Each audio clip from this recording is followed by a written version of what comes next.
Kalau yang mati Yesus sebagai manusia, bukan sebagai Tuhan, maka pengorbanannya itu sia-sia. Sebab di dalam Yesaya 63 ayat 9 itu kan sangat jelas dikatakan bukan duta, bukan utusan yang menebus dosa manusia, tapi Tuhan itu sendiri. Nah, kalau Yesus mati sebagai manusia ya sia-sia. Begitu Aki Juma. Kemudian pertanyaan yang kedua tadi, apakah Yesus masuk neraka karena menggantikan kita? Ya seharusnya seperti itu kalau pakai logika kita. Begitu Aki Juma, lanjut. Iya, jadi kan gini, di dalam pengajaran Islam, atau gini ya, ajaran nabi-nabi, manusia itu semuanya akan diupah dengan dosa, akan diupah dengan sesuai dengan perbuatan ketika dia hidup di dunia, kan gitu ya. Sementara yang menjadi firman ini menjadi manusia, kan bukan menjadi Tuhan dia. Ya, firman itu telah menjadi manusia. Bukan firman itu telah menjadi Tuhan. Nah, yang manusia ini kemudian menanggung dosa-dosa di atas tiang salib. Artinya, hari pembalasan itu bukan di dunia. Makanya ada yang disebut hari kebangkitan. Maka upah diberikan sesuai dengan Amsal, Yesaya, Yehezkiel, bahkan kitab Kolose sendiri menerangkan bahwa upah itu diberikan kepada manusia nanti di hari setelah hari kebangkitan, hari penghakiman. Artinya bahwa yang menanggung dosa di atas tiang salib itu adalah manusia. Sehingga dosa-dosa yang dibebankan di atas pundaknya itu harus dipertanggungjawabkan di hari penghakiman kelak. Nah, kalau kemudian yang menebus ini adalah Tuhan, ya, ini akan semakin rancu. Akan semakin rancu kalau Tuhan menebus dosa dengan cara menjadi manusia. Kan seperti itu. Atau tetap saja Yesus ini menjadi korban tumbal dari Tuhan. Jadi Tuhan menjadikan Yesus laksana binatang yang digunakan Tuhan untuk menggantikan anak tunggal Abraham. Nah, sekarang yang jadi pertanyaan, apakah binatang yang dijadikan tumbal untuk menebus anak Abraham, anak tunggal Abraham ini juga Tuhan? Karena dia menebus apa yang menjadi korban pada masa Tuhan menginginkan anak tunggal Abraham itu menjadi korban. Ada yang menebus, yaitu binatang. Nah, apakah binatang ini juga Tuhan? Laksana Yesus yang digunakan untuk menebus dosa orang-orang Kristen. Nah, seperti yang diterangkan oleh guru saya tadi, Akhi Sugi, bahwa bukan duta, bukan utusan. Betul, itu tertera di dalam perjanjian lama. Nah, artinya bahwa yang menebus Kristen ini adalah manusia. Oleh karena itulah sang manusia ini di hari kebangkitan membawa dosa-dosa yang begitu banyak, karena ada kurang lebih 3 miliar orang Kristen yang dia tanggung dosanya. Seperti kasus tai lalat kemarin, itu ditanggung semua itu dosanya. Ditanggung sama Yesus. Karena orang ini percaya Yesus itu adalah juru selamat. Nah, menurut saya, Yesus tidak akan mencium bau surga. Karena dia harus menanggung dosa-dosa itu. Dosa-dosa itu harus ditebus dan harus dipertanggungjawabkan kemudian di hadapan Sang Bapa. Karena dia adalah manusia, datangnya sebagai manusia untuk menebus dosa manusia. Jadi dia sebagai korban penebus salah. Nah, bukan hanya sekedar mati, karena kenapa? Pada hari ketiga bangkit. Jadi percuma dia mati karena bangkit lagi. Nah, mungkin ada solusi yang bisa teman-teman sampaikan ke saya gitu supaya saya paham. Ini konsep apa benar-benar dari langit atau murni akal-akalan? Silakan para guru yang saya hormati. Silakan. Saya sambil ngopi campur masaku. Ya, silakan ngopi, sarapan firman, dan nikmati apa adanya, karena pagi ini kami tukang masak, koki juga lagi libur. Jadi silahkan menikmati. Ini sudah pada di Blora ya? Belum. Ini Angki nggak bisa datang ceritanya nih. Silakan. Bisa. Saya dengan doa aja di sini. Astagfirullahaladzim. Iya. Kita bisa ketemu. Jadi menurut saya tadi statement Bang Juma itu statement dari bawah ke atas, bukan dari sang pencipta kepada makhluknya, tapi pendapat makhluk yang sombong ini mengeluarkan statement seperti itu. Kira-kira mudah-mudahan dimengerti ini. Iya, istilahnya kan gagal bayar toh. Ya, seperti itu. Kenapa saya mengatakan begitu? Karena dalam hal-hal berupa manusia yang saat ini yang bernama Yesus dijadikan tokoh. Ya, dijadikan tokoh bersama Jenai Bahu untuk hal-hal yang bisa membuat mereka ini seakan-akan bebas dari segala urusan dosa, ditujukan kepada Yesus yang menanggungnya, kan gitu. Nah, ini ajaran dari bawah ke atas. Saya yakin juga sebagai tokoh itu Bang Joma, Yesus ini nggak paham masalah ini gitu loh. Karena ajaran ini nongol setelah beliau udah gak ada di muka bumi. Ini problemnya di sini. Itu kira-kira pendapat saya. Iya. Lalu kemudian dia ditengarai sebagai hakim. Di Islam juga dia akan sebagai pengadil. Jadi mengadili orang-orang yang kemudian mendudukkan dia di hadapan Tuhannya tidak sesuai dengan porsi yang sesungguhnya. Makanya dalam surah Al-Maidah ayat 116 ayat 117 di situ secara tidak langsung Allah menjelaskan ke kita bahwa oknum ini dihakimi oleh Allah, diadili dia. Adakah kau mengajarkan kepada Kristen untuk menyembah kepada dirimu? Nah, kemudian Nabi Isa mengatakan, Maha suci engkau ya Allah, aku tidak pernah mengajarkan mereka apa yang bukan hakku untuk aku ajarkan. Sesungguhnya engkau yang bersaksi, engkau yang menyaksikan maksudnya atas mereka, atas apa yang mereka lakukan. Itu diterangkan dalam Al-Quran. Nah, teman-teman Kristen juga mengimani itu bahwa akan datang kelak menjadi hakim. Nah, ini pertanyaannya, yang dihakimi sopo? Kalau misalnya dia menghakimi umat Islam, kesalahan umat Islam itu apa? Umat Islam tidak pernah menisbahkan dosa kepada dia. Umat Islam menanggung sendiri dosa-dosanya dengan cara menebus ya kepada Allah dengan prinsip taubat. Jadi dosa-dosa umat Islam ditebus oleh umat Islam itu sendiri dengan beramal soleh, bertaubat, lalu beramal soleh, melakukan perbuatan yang baik. Itu penebusan yang terjadi di dalam ajaran agama Islam. Kita tidak pernah menisbahkan ke oknum dosa kita ini.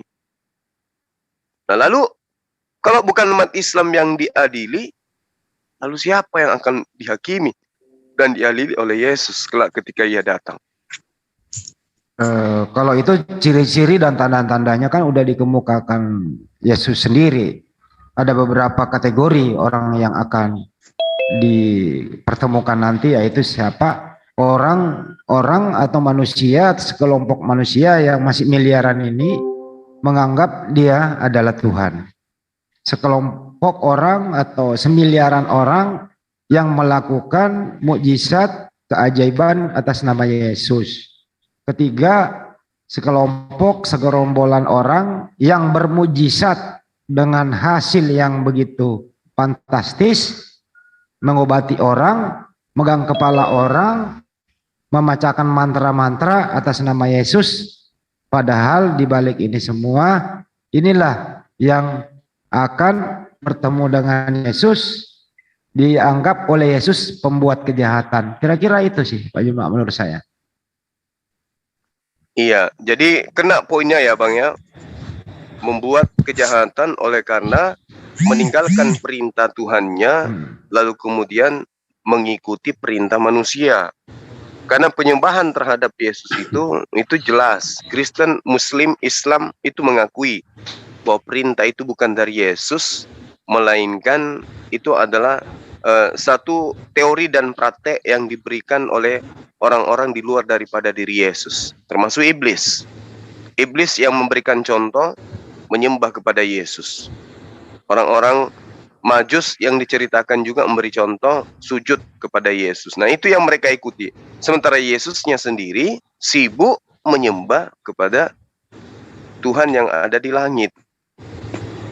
Nah, ini yang menjadi pertanyaan saya. Kalau Yesus itu menanggung setiap dosa, ini konsep ajarannya ini yang perlu dipertanyakan. Manusia menanggung dosa manusia yang lain. Kalau dikatakan Tuhan menanggung dosa, Tuhan tinggal mengampuni. Makanya Yesus di dalam sesi pengajarannya kepada murid-muridnya Bani Israel, ya penekanannya kemudian bertaubat, dan hidup seperti anak kecil. Kenapa anak kecil itu fitrah? Mereka suci. Oke, Bang, kita kedatangan tamu lagi, Buti. Boleh nggak Pak klien saya nih, Pak Naibaho, menjawab, Bang? Itu dia udah WA, Bang. Ya. Silakan. Pak Naibaho, silakan. Oke. Semangat pagi. Apa ini? Sepertinya itu tadi konsep penebusan dosa itu ya. Iya. Nah, saya hanya menjelaskan dulu dari kitab Kejadian. Tuhan itu tidak menciptakan manusia serupa dengan gambarnya. Karena Tuhan sudah menciptakan manusia serupa dengan gambar Tuhan itu sendiri, maka Tuhan itu harus menjadi manusia untuk menebus manusia yang berdosa itu. Nah, rupa dan gambar itu bukan hanya sebatas bentuk fisik, tetapi juga termasuk jalan keselamatan itu. Bagaimana Anda mengetahui Anda selamat dengan konsep amal-amal, perbuatan, dan segala macam. Tetapi konsep keselamatan yang sudah diajarkan oleh Yesus, Allah Tuhan kita sendiri, itu dalam bentuk simulasi. Nah, manusia itu mati. Tetapi siapakah gambar yang sudah mati itu yang bisa mengalahkan kematian? Itulah simulasinya tentang keselamatan itu. Yesus itu mati, disalibkan, wafat, dan dimakamkan. Pada hari ketiga, bangkit dari antara orang mati, naik ke surga, duduk sebelah kanan Allah Bapa yang Maha Kuasa, itu tahta surgawi. Jadi itulah simulasinya tentang keselamatan itu. Bukan hanya sebatas amal-amal dan segala macam. Itu saya kira omong kosong. Tetapi nyata atau simulasi atau gambar keselamatan itu, ya begitulah simulasinya. Kalau Anda percaya dengan Tuhan menciptakan manusia serupa dengan segambar dengan Allah itu sendiri. Manusia itu harus mati, tetapi manusia tidak bisa selamat dari kematian. Siapa yang bisa menjelaskan keselamatan itu? Nah, itulah yang digenapi di dalam penyaliban itu dan mati dan dimakamkan. Dan siapa yang percaya dengan Yesus, seperti itulah gambar dan rupa keselamatan itu. Pengikut Kristus juga mati seperti Yesus, mati seperti Yesus. Nah, pada hari ketiga bangkit dari antara orang mati. Ya, memang ada betul tentang pengajaran dosa ditanggung oleh Allah, itu betul. Dosa itu ada dua. Tetapi yang berbicara di sini adalah dosa asal. Dosa asal itu harus ditanggung. Karena dosa asal itu membuat manusia terpisah daripada Tuhannya. Tetapi dosa perbuatan akan dipertanggungjawabkan di api pencucian yang dikenal dengan purgatori atau pemurnian kembali. Manusia tetap akan menanggung dosa perbuatannya di api pencucian atau purgatori. Nah, itulah. Tetapi yang berbicara di sini dalam sekarang ini adalah dosa asal.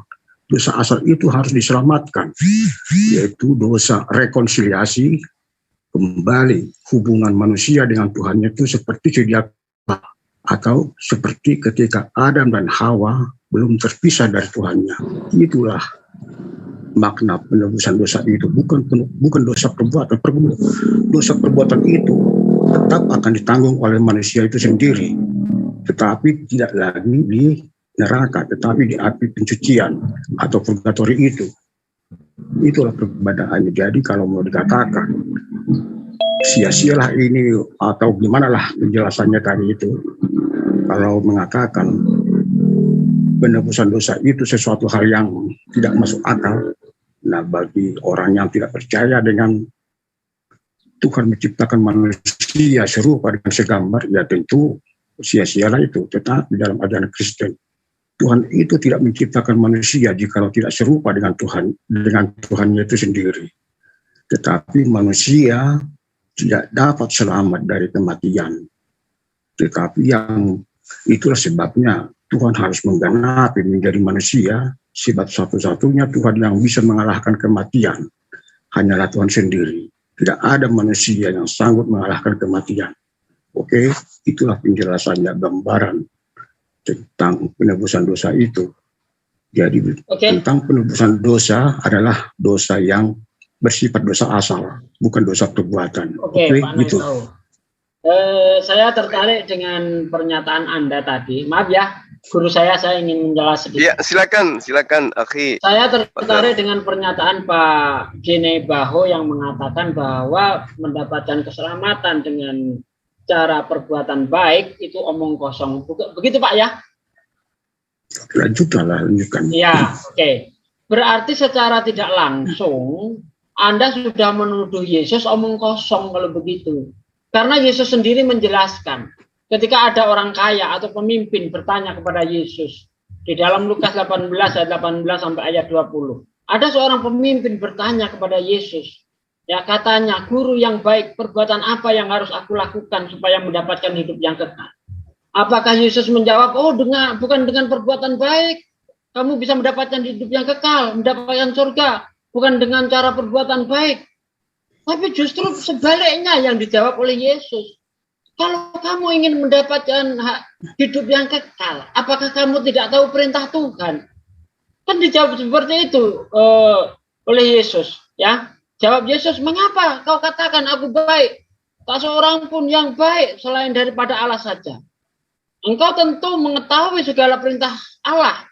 Jangan berzina, jangan membunuh, jangan mencuri, jangan mengucapkan saksi dusta. Hormatilah ayahmu dan ibumu. Kata orang itu, semuanya itu telah kuturuti sejak masa mudaku. Ternyata Yesus menunjukkan supaya berbuat baik, yaitu dengan cara melakukan segala perintah Tuhan untuk mendapatkan hidup yang kekal. Dan itu semua sudah dilakukan oleh orang kaya itu, oleh pemimpin itu.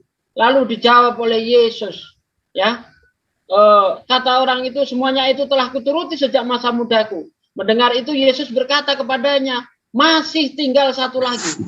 Apa satu lagi ini? Apakah perbuatan baik atau percaya Yesus disalib? Coba kita lihat ayat berikutnya. Dijawab oleh Yesus, ya. Masih tinggal satu lagi. Masih satu hal lagi yang harus kau lakukan. Jualah segala yang kau miliki dan bagi-bagikanlah itu kepada orang-orang miskin. Maka engkau akan memperoleh harta di surga. Kemudian datanglah ke sini kemari dan ikutlah aku. Itu yang diajarkan Yesus, perbuatan baik, perbuatan baik, perbuatan baik supaya bisa mendapatkan surga. Jual hartamu itu perbuatan baik, kasihkan si miskin itu perbuatan baik, dan kamu akan mendapatkan harta di surga. Tidak satu kata pun Yesus menjelaskan kalau kamu ingin masuk surga, percayalah aku disalib untuk menebus dosamu. Yesus tidak pernah mengajarkan mendapatkan surga dengan cara penebusan di tiang salib. Itu saja, Pak. Sebenarnya masih banyak yang ingin saya pertanyakan mengenai dosa asal itu. Ya, yang ingin saya tanyakan, apakah ketika Adam diberi peraturan oleh Tuhan, jangan kamu makan buah di taman itu karena kamu akan mati pada saat memakannya. Apakah ketika diberi aturan itu Adam sudah mengerti baik dan buruk? Bagaimana Pak Lamson? Mohon dijawab itu juga. Terima kasih. Oke, saya tadi sudah jelaskan itu tentang penghapusan dosa. Penebusan dosa itu sudah saya jelaskan sebenarnya. Kita berbicara tentang dosa asal, bukan dosa perbuatan ya. Kalau dosa perbuatan memang itulah yang Anda jelaskan itu. Berbuat baik, amal, itu untuk memperingan pertanggungjawaban dosa asal atau dosa perbuatan. Nah, tetapi kita di sekarang ini masih berbicara tentang dosa asal, dosa terpisahnya hubungan manusia dengan Tuhan. Itulah dosa asal, dosa turunan atau dosa waris. Nah, ketika Adam dan Hawa memakan buah pengetahuan itu, Adam dan Hawa tidak lagi di surga, berarti sudah terputus. Nah, penebusan dosa itulah yang dilakukan oleh Yesus itu, atau rekonsiliasi, pemulihan kembali hubungan manusia dengan Tuhan. Itulah penebusan itu. Jadi, memang manusia itu tidak ada yang tidak berdosa di muka bumi ini. Semua berdosa. Tetapi itu namanya dosa-dosa perbuatan. Nah, dosa perbuatan itu yang harus ditanggung oleh masing-masing person. Nah, kalau Anda menipu atau berhutang tidak dibayar, tentu itu ada konsekuensi yang harus Anda tanggung nanti. Terlepas, ya menurut iman Kristen ya, saya tidak berbicara dengan iman lain. Nah, itu nanti kita harus menanggung itu. Ditanggungnya di mana? Itu di tempat penantian atau di api pencucian. Disitulah kita, tergantung kita. Kalau kita mau beramal dengan baik, disitulah manfaatnya. Kita tidak berlama-lama di api pencucian. Kita sempat segera dipulihkan. Tetapi kalau kita orang kaya tidak melakukan sesuatu kebaikan kepada sesama, ya mungkin kita lamalah di api pencucian itu. Kalau berbicara tentang dosa perbuatan. Tetapi yang paling makna di sini adalah dosa asal itu, rekonsiliasi hubungan manusia. Jadi kita mengenal Tuhan itu yang sebenarnya. Nah, bagaimana gambar keselamatan itu? Nah, manusia itu sudah mati tapi tidak sanggup menyelamatkan dirinya dari kematian. Tetapi agar kita tahu, oh Tuhan itu, begitulah gambar keselamatan itu, agar kita tidak salah bertuhan. Nah, datanglah Tuhan itu menggenapi segala apa yang difirmankannya. Tuhan menciptakan manusia serupa dan segambar dengan Allah itu sendiri, yaitu menjadi manusia, mati, naik ke surga. Nah, itulah yang ditebus itu, bukan dosa-dosa perbuatan kita. Dosa perbuatan tetap harus ditanggung. Kalau Anda berbohong, konsekuensinya tanggung sendiri. Anda akan lama di api pencucian. Kalau Anda menipu, nah Anda akan semua, tidak ada satupun dosa perbuatan Anda yang tidak dimurnikan. Tidak seperti pengikut Kristus, seperti jalan tol bebas hambatan masuk ke surga, bukan seperti itu. Dia tetap akan mengalami dosa api pencucian. Nah, itu kalau dosa perbuatan. Jadi di sini berbicara tentang dosa itu ada dua ya. Dosa asal. Sudah paham, dan dosa perbuatan. Sudah paham saya, ya. Jadi intinya kan tadi mengatakan Anda bahwa untuk mencapai keselamatan ke surga itu kalau dengan amal perbuatan itu omong kosong ya. Terlepas itu dari dosa asal ataupun dosa perbuatan itu sendiri kan. Tapi yang jelas Yesus tidak pernah mengajarkan kepada muridnya bahwa syarat untuk mendapatkan surga baik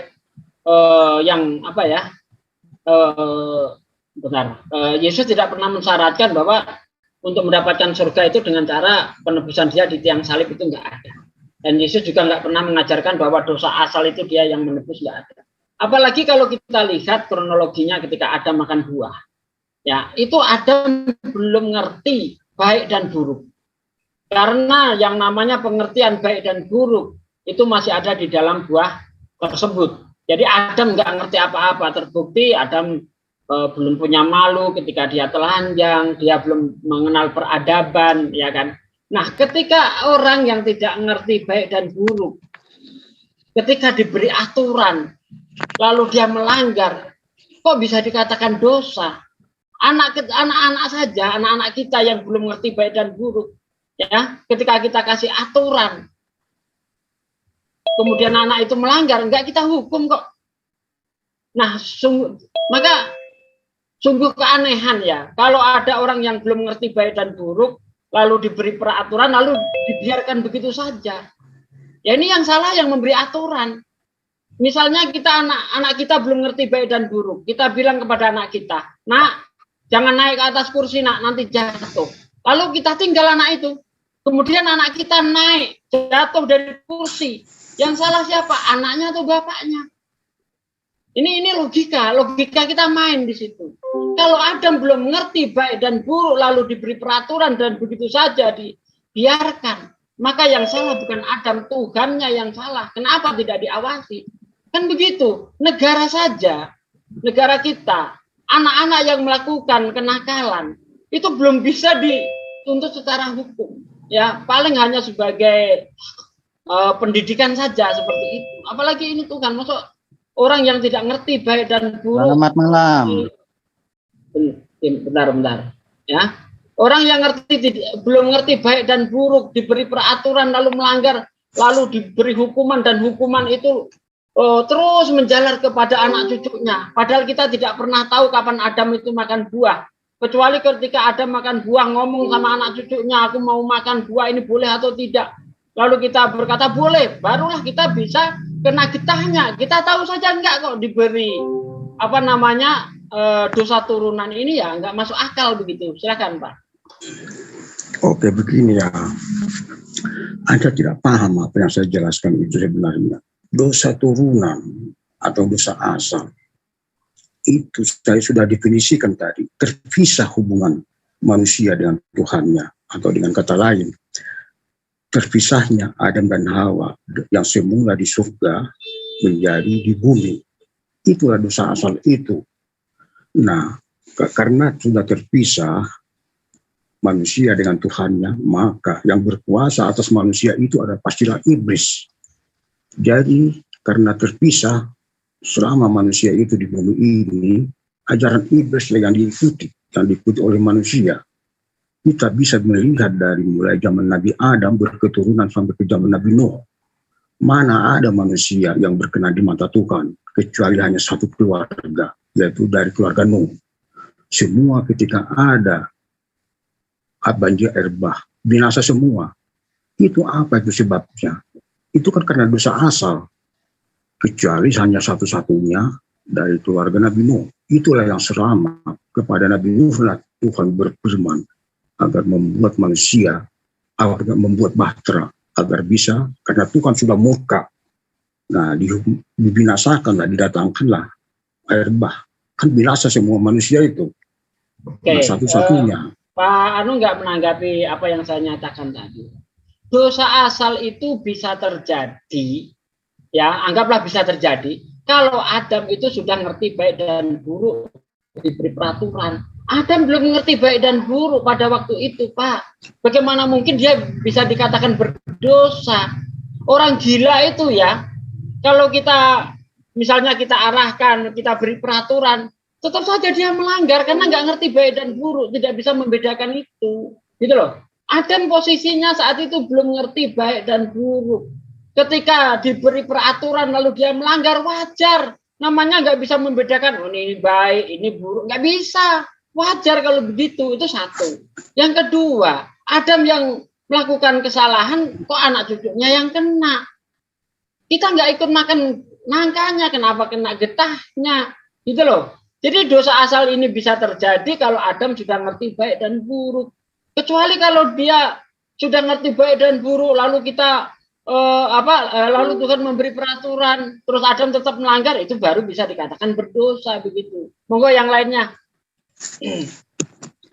Ya, saya tanggapi dulu Bang, sedikit. Ya.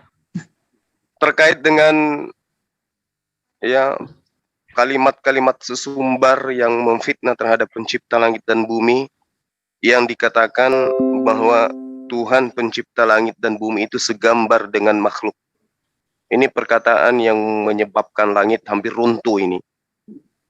Di dalam pengajaran para nabi ya, Saya katakan para nabi karena itu tertulis dalam kitab Nefi milik Bani Israel. Yesaya 46 nomor 5, Yesaya 40 nomor 25. Kepada siapakah kamu hendak menyamakan aku, hendak membandingkan dan mengumpamakan aku sehingga kami sama? Dijawab oleh orang Kristen, ya, saya samakan engkau dengan manusia. Yesaya 40 nomor 25, dengan siapa hendak kau samakan aku? Seakan-akan aku seperti dia. Ini firman yang maha kudus. Kata Kristen, saya akan menyamakan kau dengan manusia. Ini adalah satu perbuatan yang sangat-sangat fasik, sehingga upahnya pasti di dalam neraka. Ya, Tuhan menantang, siapa yang hendak kau samakan aku sampai aku sama? Kristen menjawab, aku samakan kau dengan manusia. Manusia mati, manusia khilaf, manusia bersenggama, aku tidak. Kenapa kau samakan aku dengan manusia? Aku menciptakan, manusia tidak mampu menciptakan. Apanya yang kau samakan aku dengan manusia? Maka kedudukan orang-orang yang mendudukkan pencipta langit dan bumi serupa dan segambar dengan ciptaan, itu adalah kekal dalam api neraka. Itu yang pertama. Kedua, terkait dengan dosa asal. Ya, kalau kemudian dosa asal itu disebabkan karena kesalahan Adam, dan untuk, ya, supaya dosa asal ini dihilangkan, maka Tuhan atau manusia harus menjadi korban di atas tiang salib. Tolong yang noise. Tolong yang noise.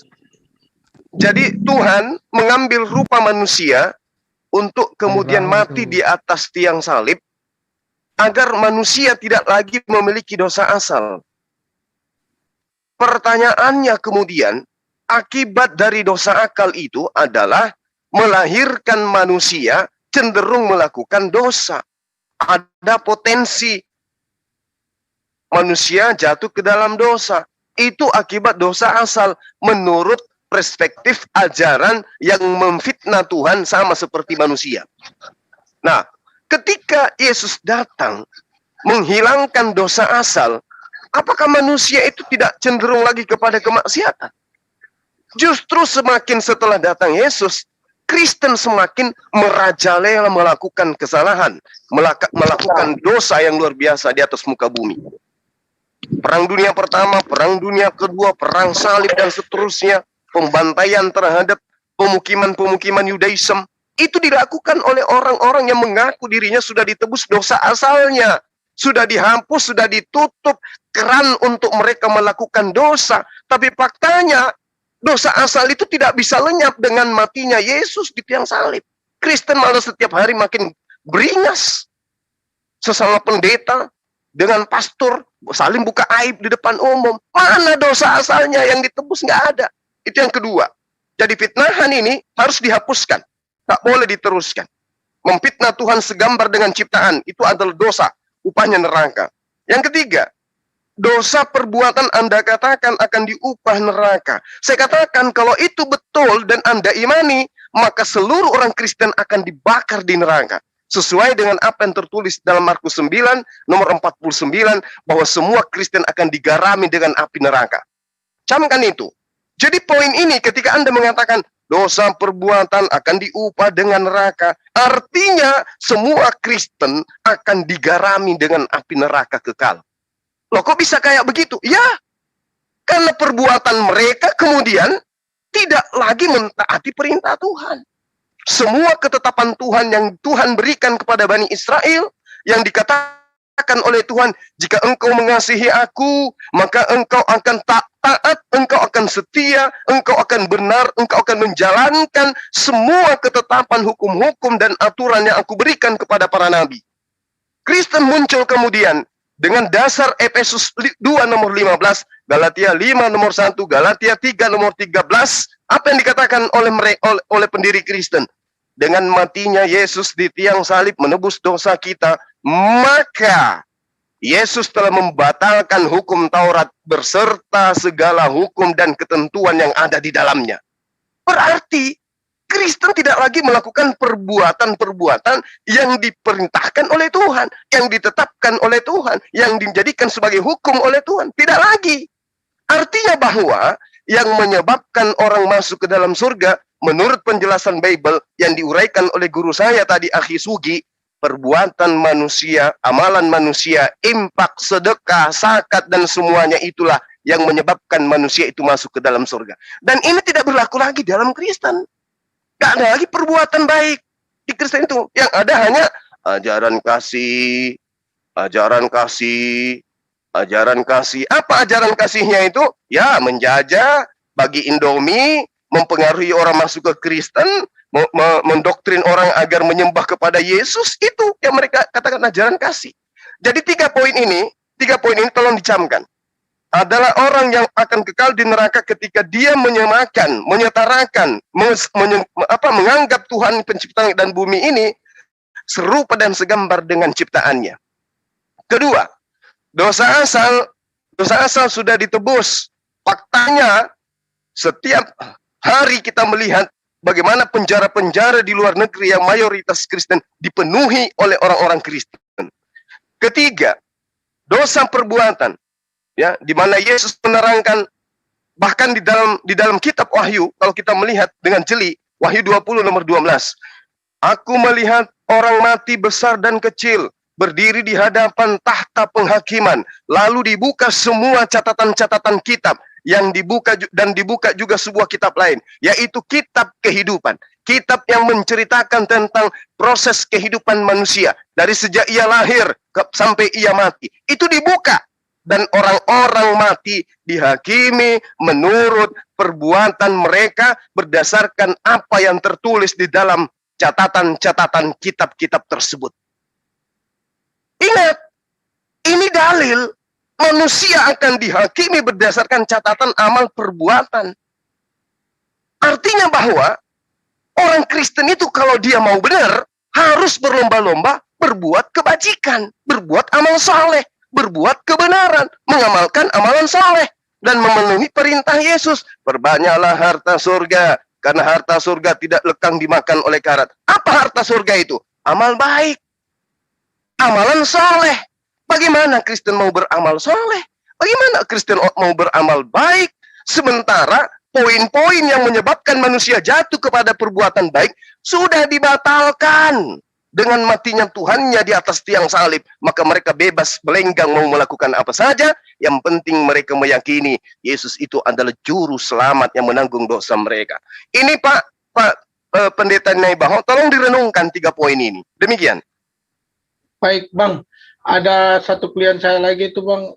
Pak Hadi mau bicara dari tadi, udah WA saya. Boleh kan, Bang? Pak Sugi, izin. Ya silakan bicara. Silakan. Dari awal kita persilakan. Iya, dia mau bantu Pak Naibaho. Silakan, Pak Hadi. Baik, selamat pagi. Mohon izin Pak Naibaho ya. Jadi memang dari awal saya sudah simak. Cuma karena anak saya lagi rewel, saya udah bikin catatan-catatan tadi ayat-ayat yang mau saya sampaikan. Mohon izin Pak Naibaho. Pertama tadi di Yesaya 65 ayat 1, aku telah berkenan memberi petunjuk kepada orang yang tidak menanyakan aku. Aku telah berkenan ditemukan oleh orang yang tidak mencari aku.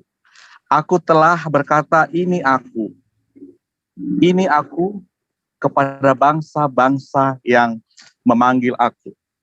Di Keluaran 62, Keluaran 6 ayat 2, aku telah menampakkan diri kepada Abraham, Ishak, dan Yakub sebagai Allah yang Maha Kuasa, tetapi dengan namaku Tuhan, aku belum menyatakan diri. Di Yohanes 1 ayat 29, lihat anak domba Allah yang menghapus dosa dunia. Terus Matius 11 ayat 24, sebab telah diserahkan kepadaku oleh Bapakku, dan tidak seorang pun mengenal anak selain Bapa, dan tidak seorang pun mengenal Bapa selain anak, dan orang yang berkenan kepadanya, anak itu berkenan menyatakannya. Jadi tadi tentang Yesus, orang tidak akan bisa mengenal Yesus kalau Bapa tidak berkenan menyatakannya. Contohnya di Matius 16 ayat 13 sampai 20, Yesus berkata kepada murid-muridnya, siapakah anak manusia? Murid-muridnya menjawab, ada yang berkata Elia, ada berkata Yesaya, ada berkata Yohanes, ada berkata salah satu dari para nabi. Tetapi menurutmu siapakah aku? Jawab Petrus, engkau adalah Mesias, anak Allah yang hidup. Yesus menjawab kepada Petrus, berbahagialah engkau Simon, karena Bapakku yang di sorga berkenan menyatakan kepadamu. Jelas, Petrus bisa mengenal Yesus karena Bapa berkenan menyatakannya. Jadi siapapun kita yang di sini, terus terang, saya bukan teologi ya, mohon izin Pak Naibaho, mungkin Pak Naibaho adalah teologi ya, lebih memahami dari saya. Saya bikin analogi, saya ini dokter umum. Mungkin masyarakat akan kaget jika dokter bedah jantung membedah jantungnya, atau dokter bedah otak membedah otak. Secara logika umum, bagaimana dokter bisa membedah jantung atau membedah otak? Tetapi kalau saya dokter umum, saya bisa mengerti sedikit dan memahami. Tetapi kalau dia dokter jantung atau dokter beda otak, dia lebih paham. Jadi artinya saya mengenal kekristenan dulu di HKBP, sampai semester 3 Fakultas Kedokteran, saya hanya bergereja di HKBP, pemahaman saya tentang Yesus dikatakan nol, hanya mengetahui sedikit saja. Tetapi ketika saya semester 3, kebetulan dosen saya itu penginjil, baru saya mengenal lahir kembali. 5 tahun saya di sana, ketika saya ditempatkan di daerah terpencil, saya tidak ada bergereja, karena gereja tidak diizinkan daerah terpencil, saya hanya sendiri, dan saya belajar sendiri, dan saya buka hati saya bertanya kepada Tuhan, siapakah Tuhan orang Kristen? Apakah Bapa, apakah Anak, apakah Roh Kudus? Sembari sampai beberapa saat, 3 tahun yang lalu, saya ketemu sama Pak Jumah di Zoom ini, dan WA Group, saya memang emosional, karena saya merasa keyakinan saya dilecehkan, tetapi saya tidak bisa menjawab. Akhirnya seiring dengan waktu, saya beberapa kali ikut Zoom, pemahaman saya mulai berkembang dengan diskusi-diskusi, emosional itu sudah saya singkirkan, maka tibalah hari ini saya menjelaskan bahwa Bapa, Anak, dan Roh Kudus adalah satu. Bapa, Firman, dan Roh Kudus adalah satu. Di mana? Di sorga. Bapa itu adalah Allah, karena 1 Korintus 8 ayat 6 berkata hanya ada satu Allah, yaitu Bapa, yang daripadanya segala sesuatu berasal, dan kepadanya lah kita hidup. Segala sesuatu berasal, termasuk firman berasal dari Bapa. Roh Kudus juga berasal dari Bapa. Firman itu adalah perkataan Allah. Roh Kudus itu adalah nafas Allah. Jadi kalau mau mengatakan siapa Yesus, kalau bukan Bapa yang mau memperkenalkan, tidak mungkin mengenal Yesus. Itu garis bawahi. Matius 11 ayat 27. Kalau Bapa tidak berkenan memberitahu siapa Anak, mustahil orang bisa mengenal Anak. Dan tidak ada seorang pun mengetahui siapa Bapa, kecuali Anak dan orang yang berkenan kepada Anak. Jadi itu untuk kita garis bawahi, bahwa siapapun kita di sini, kalau bukan Bapa yang menyatakan siapa Yesus, tidak akan kenal siapa Yesus. Sebaliknya, kalau bukan Yesus yang menyatakan siapa Bapa, tidak akan bisa mengerti siapa itu Bapa, Anak itu juga. Jadi sepanjang saya ikuti debat-debat ini, tidak akan ketemu. Kemarin saya ada diskusi di grup, Roh Kudus menurut Islam adalah malaikat Jibril. Sementara Roh Kudus menurut Yesus, menurut Bible adalah napas Allah atau Allah itu sendiri. Karena di sorga itu Bapa, Firman, Roh Kudus itu satu. Sama seperti saya Adi. Adi memiliki roh, jiwa, dan tubuh. Satu, walaupun tidak, tapi satu. Seperti itulah kira-kira analogi untuk ketiganya ya. Bukan analogi mau dibahas di tempat ini. Jadi tentang dari situ, Yesus itu adalah Firman yang telah menjadi manusia. Bukan manusia menjadi Allah. Dan sepanjang grup saya tidak pernah mengatakan bahwa Yesus itu disembah. Yesus pun tidak mengatakan bahwa Yesus mau disembah. Jadi harus digarisbawahi di Matius 11 ayat 27, tidak seorang pun mengenal Bapa selain anak. Dan saya ulang, semua telah diserahkan kepadaku oleh Bapakku, dan tidak seorang pun mengenal anak selain Bapa, dan tidak seorang pun mengenal Bapa selain anak. Dan orang yang berkenan kepada anak itu, berkenan dinyatakan. Itu tadi yang saya simak. Terus mengenai Pak Suki tentang Adam tadi, sebenarnya Adam, ini persepsi kita berbeda. Di Al-Quran, bahwa Taman Eden itu di sorga. Sementara di Bible, Taman Eden itu bukan di sorga. Jadi persepsi yang salah, persepsi yang berbeda, kalau dipaksakan sama, tentu tidak akan bisa. Karena Quran menyatakan bahwa Taman Eden itu di sorga. Sementara Bible mengatakan di bumi. Karena kenapa? Karena tertulis di Kejadian 2 ayat 7, Allah menciptakan manusia, baru menciptakan Taman Eden. Saya bacakan Kejadian 2 ayat 7. Ketika itu Tuhan Allah membentuk manusia itu dari debu tanah dan menghembuskan napas hidup ke dalam hidungnya. Demikianlah manusia itu menjadi makhluk yang hidup. Di ayat 8 selanjutnya Tuhan Allah membuat Taman Eden.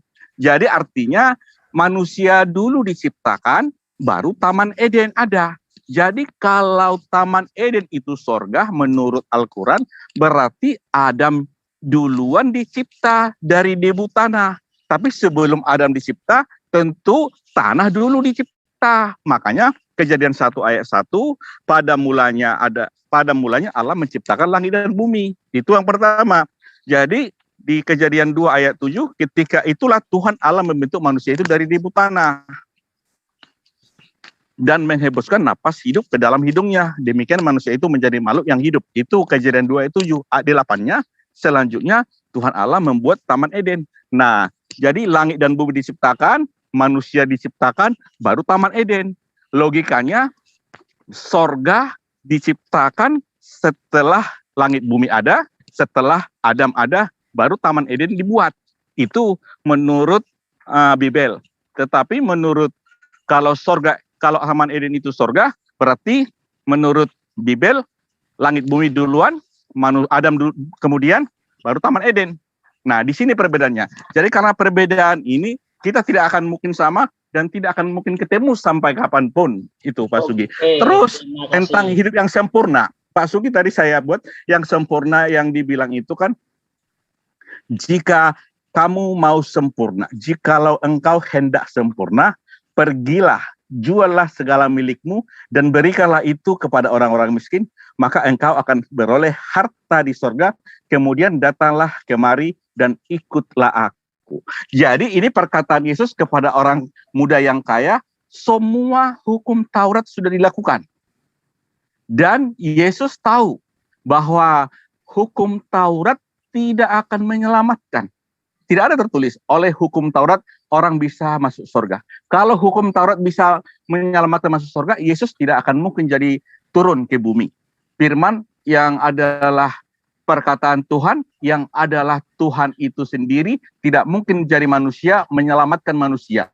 Kalau memang hukum Taurat sudah bisa masuk surga, cukup. Ya, saya kira sudah cukup itu Pak Dokter, udah panjang. Silakan. Biar nggak melebar kemana-mana. Oke, saya komentari ya supaya saya tidak lupa. Pak Dokter mengomentari saya tentang Adam itu. Saya nggak mempermasalahkan perbedaan di situ ya. Yang saya permasalahkan itu ketika Adam itu diberi larangan itu, dia sudah tahu baik dan buruk atau belum. Bukan masalah penciptaannya. Saya nggak berbicara masalah penciptaan Taman Eden itu di surga atau di bumi. Itu nggak saya nggak menyentuh ke sana sebenarnya. Yang saya sentuh itu ya masalah Adam itu sudah tahu baik dan buruk atau belum ketika diberi peraturan itu. Itu yang saya permasalahkan, Pak. Ada salah komentar di sini. Kemudian baik, saya jawab. Bentar Pak, saya lanjutkan dulu. Kemudian mengenai Lukas 18 ayat 18 itu, Anda tadi mengatakan kalau hukum Taurat sudah cukup, ya untuk apa Yesus datang ke dunia? Justru Yesus datang ke dunia itu untuk meluruskan kembali aturan-aturan Taurat yang telah dipelajarkan oleh orang-orang Farisi, orang Saduki, ya kan? Makanya bukti bahwa Yesus itu mensyaratkan supaya masuk surga itu dengan cara menjalankan hukum Taurat. Yesus berkata begini, ya, dari ayat 17 sampai ayat 20 Matius 5, ya, sampai ayat 17 sampai ayat 20 itu justru Yesus menekankan pelaksanaan hukum Taurat di situ. Diakhiri dengan kata-kata apa? Barang siapa yang menghilangkan satu titik dari hukum Taurat, ya, dia akan menduduki kerajaan terendah dari dalam kerajaan surga. Dan barang siapa menjalankan hukum Taurat kemudian mengajarkan kepada orang lain, dia akan menduduki kerajaan tertinggi dari dalam kerajaan surga. Yesus juga berpesan kepada muridnya di dalam Matius 23 ayat 2, ya.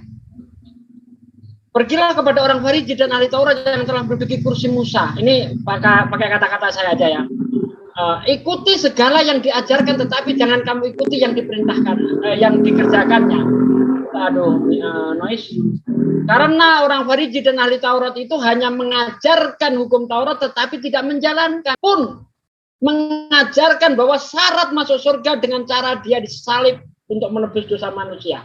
Di dalam Matius 7 ayat 21, bukan setiap orang yang berseru kepadaku Tuhan, Tuhan akan menduduki kerajaan surga, melainkan mereka yang menuruti kehendak Bapakku yang di surga. Kehendak Bapa di surga apa? Perjanjian lama dibaca. Aturan-aturan Tuhan ada semua di situ. Artinya Yesus tetap mensyaratkan supaya masuk surga ikuti hukum Taurat. Begitu, silakan. Baik, jadi karena terlalu banyak Matius 7 ayat, langsung aja yang terakhir supaya saya ingat. Matius 7 ayat 21, bukan setiap orang yang berseru kepadaku Tuhan, Tuhan akan masuk ke dalam kerajaan surga, melainkan dia yang melakukan kehendak Bapakku yang di surga. Apa itu kehendak Bapa? Di Yohanes 6 ayat 40, kehendak Bapa, sebab inilah kehendak Bapakku, yaitu supaya setiap orang yang melihat anak dan yang percaya kepadanya beroleh hidup yang kekal, dan supaya aku membangkitkannya pada akhir zaman. Itu kehendak Bapa, ya. Terus di Kejadian 3 ayat 3, bahwa Allah berfirman kepada Adam sama Hawa, saya bacakan, tetapi tentang buah pohon yang ada di tengah-tengah taman, Allah berfirman, jangan kamu makan ataupun raba buah itu, nanti kamu mati. Jadi setelah mereka memakan buah itu, akhirnya mereka diusir dari taman itu.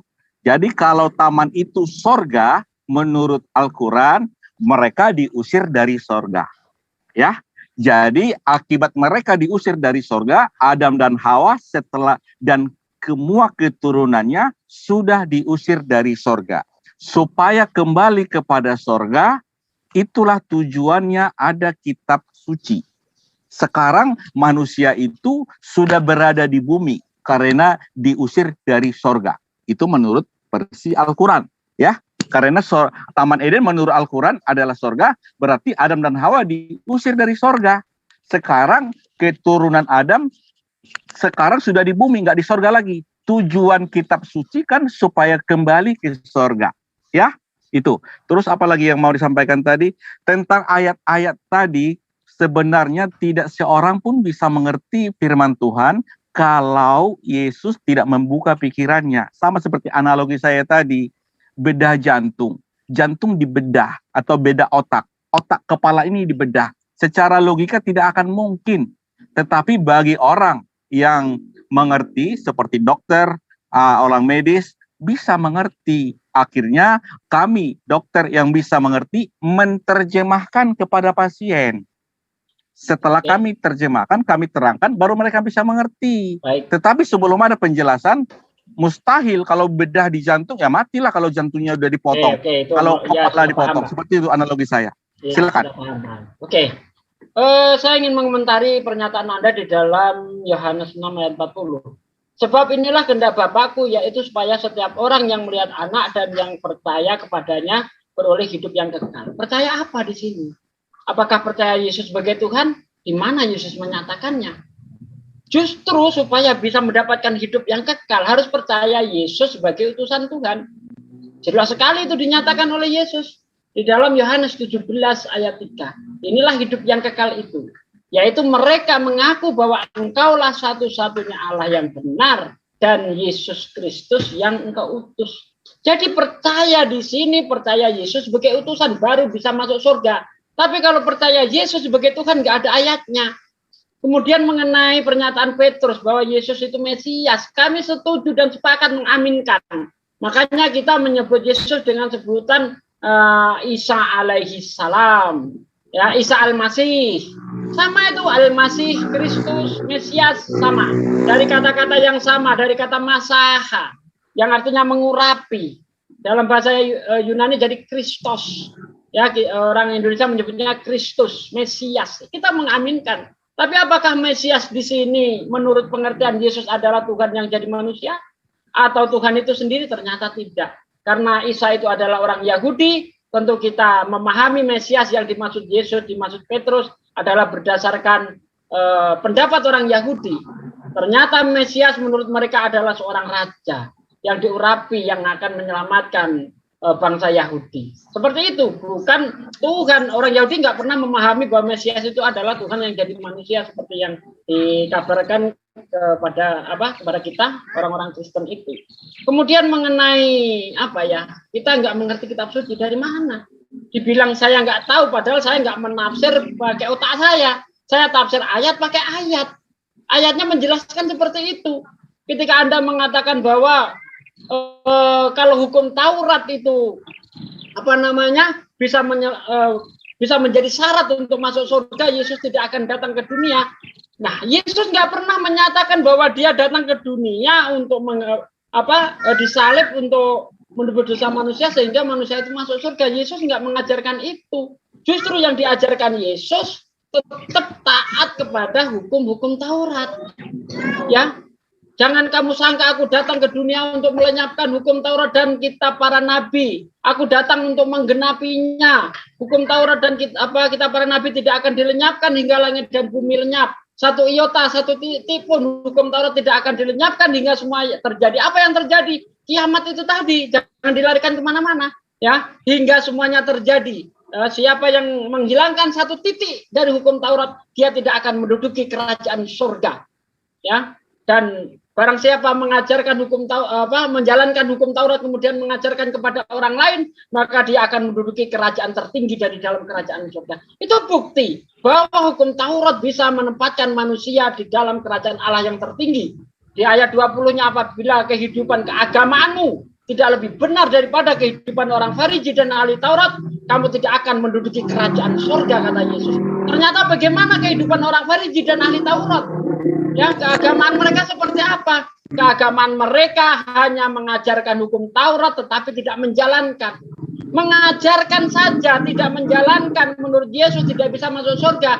Apalagi menentang, melenyapkan, tidak mau menjalankan hukum Taurat. Tidak mungkin bisa masuk surga. Karena yang mengajarkan itu Paulus dengan matinya Yesus di tiang salib untuk meniadakan, membatalkan hukum Taurat dan segala ketetapannya seperti yang tertulis di dalam Efesus 2 ayat 15 itu. Begitu. Silakan Bang Juma kalau mau nanggapin. Sebentar, saya tunggu Pak Sugi. Pak Sugi sebentar.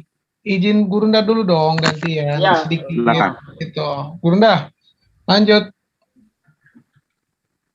Bang Juma.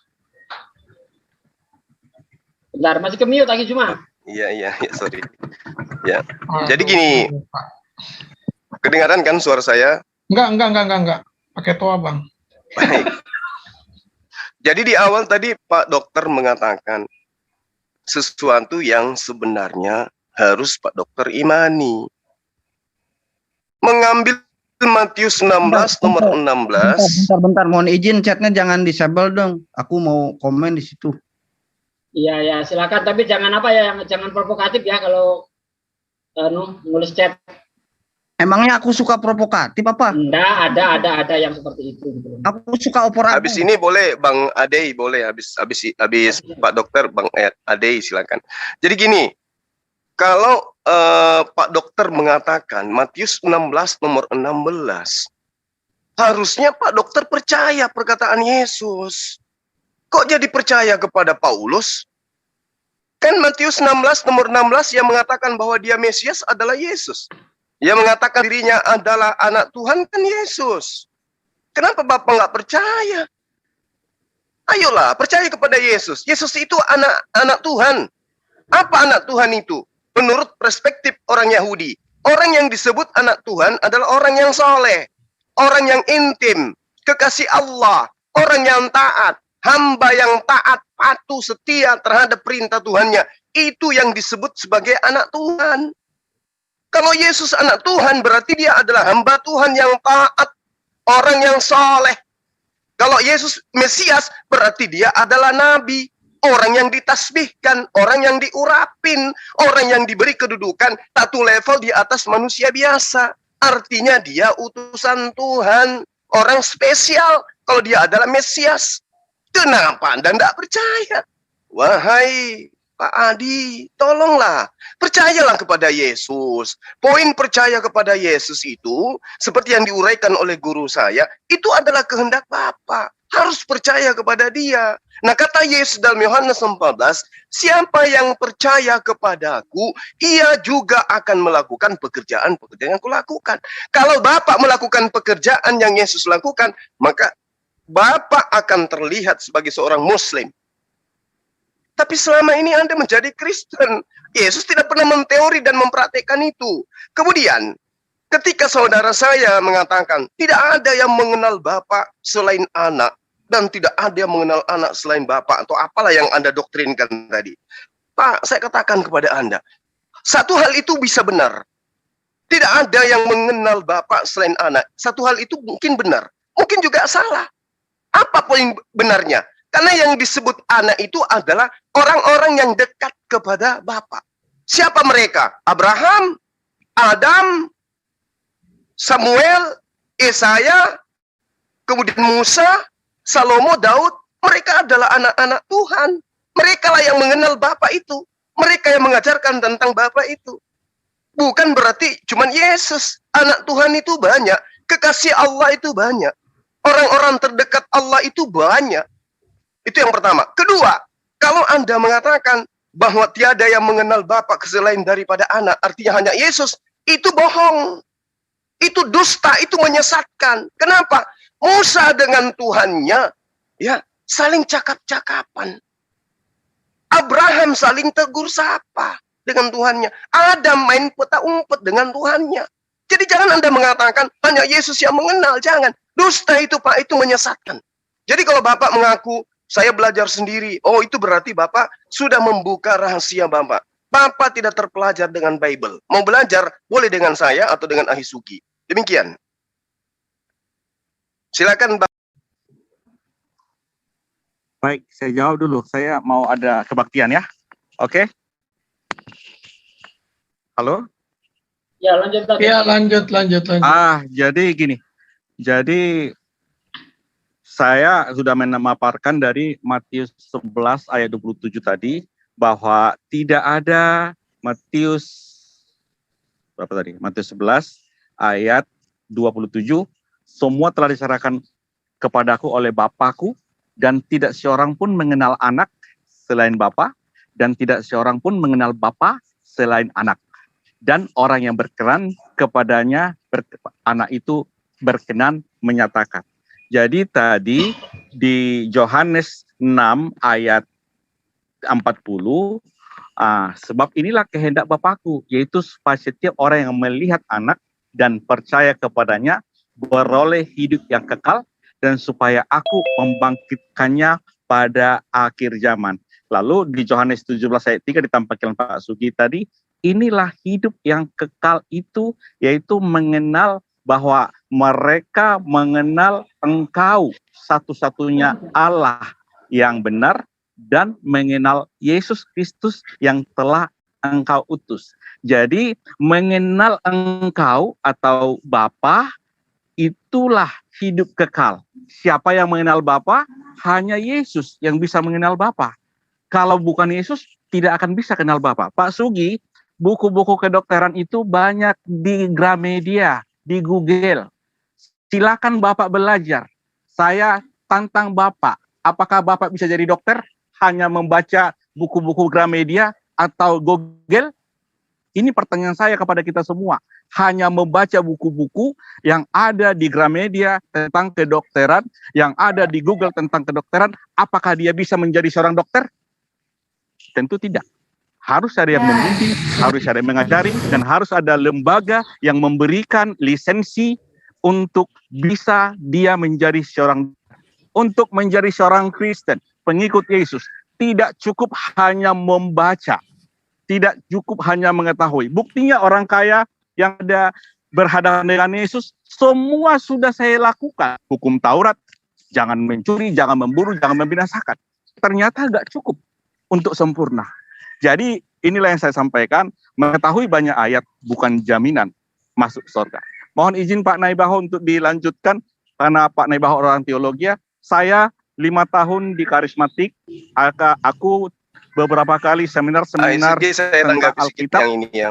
Saya bisa gitu. Jadi tentang pengetahuan saya banyak pengetahuan. Tetapi setelah Zoom ini saya lebih menyatakan itu. Jadi Pak Sugi silakan belajar ilmu kedokteran, bacalah di Google, dan Bapak mulai hari ini jadi dokter kalau memang bisa. Sekian. Mohon izin Pak, tapi saya dulu Pak Juma karena saya mau kebaktian. Silakan Pak Juma. Bapak mengatakan silakan baca buku kedokteran. Apakah kemudian Anda bisa menjadi dokter? Pernyataan yang sama. Silakan Anda membaca buku terjemah yang tidak jelas asal-usulnya. Apakah kemudian Anda bisa menjadi orang benar? Itu pernyataan saya, Pak. Hanya dengan dasar buku terjemah, Anda mengatakan diri Anda sebagai anak Tuhan.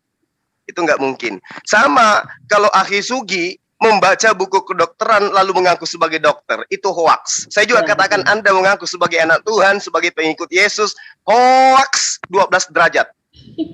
Tidak bisa. Anda kudu harus menjadi orang Ibrani. Anda kudu harus ngerti bahasa Aramaik, harus ngerti bahasa Ibrani, harus paham tentang konsep Mesias, harus ngerti tentang akidah Yahudi dan Yesus. Baru boleh mengaku sebagai pengikut. Kalau hanya model ibadah kebaktian sekali seminggu nyembah kepada manusia, ngaku sebagai anak Tuhan, mimpi itu Pak Dokter, mimpi. Layaknya Anda mengatakan guru saya sebagai orang pemimpi kalau dia baca buku kedokteran lalu ngaku dokter.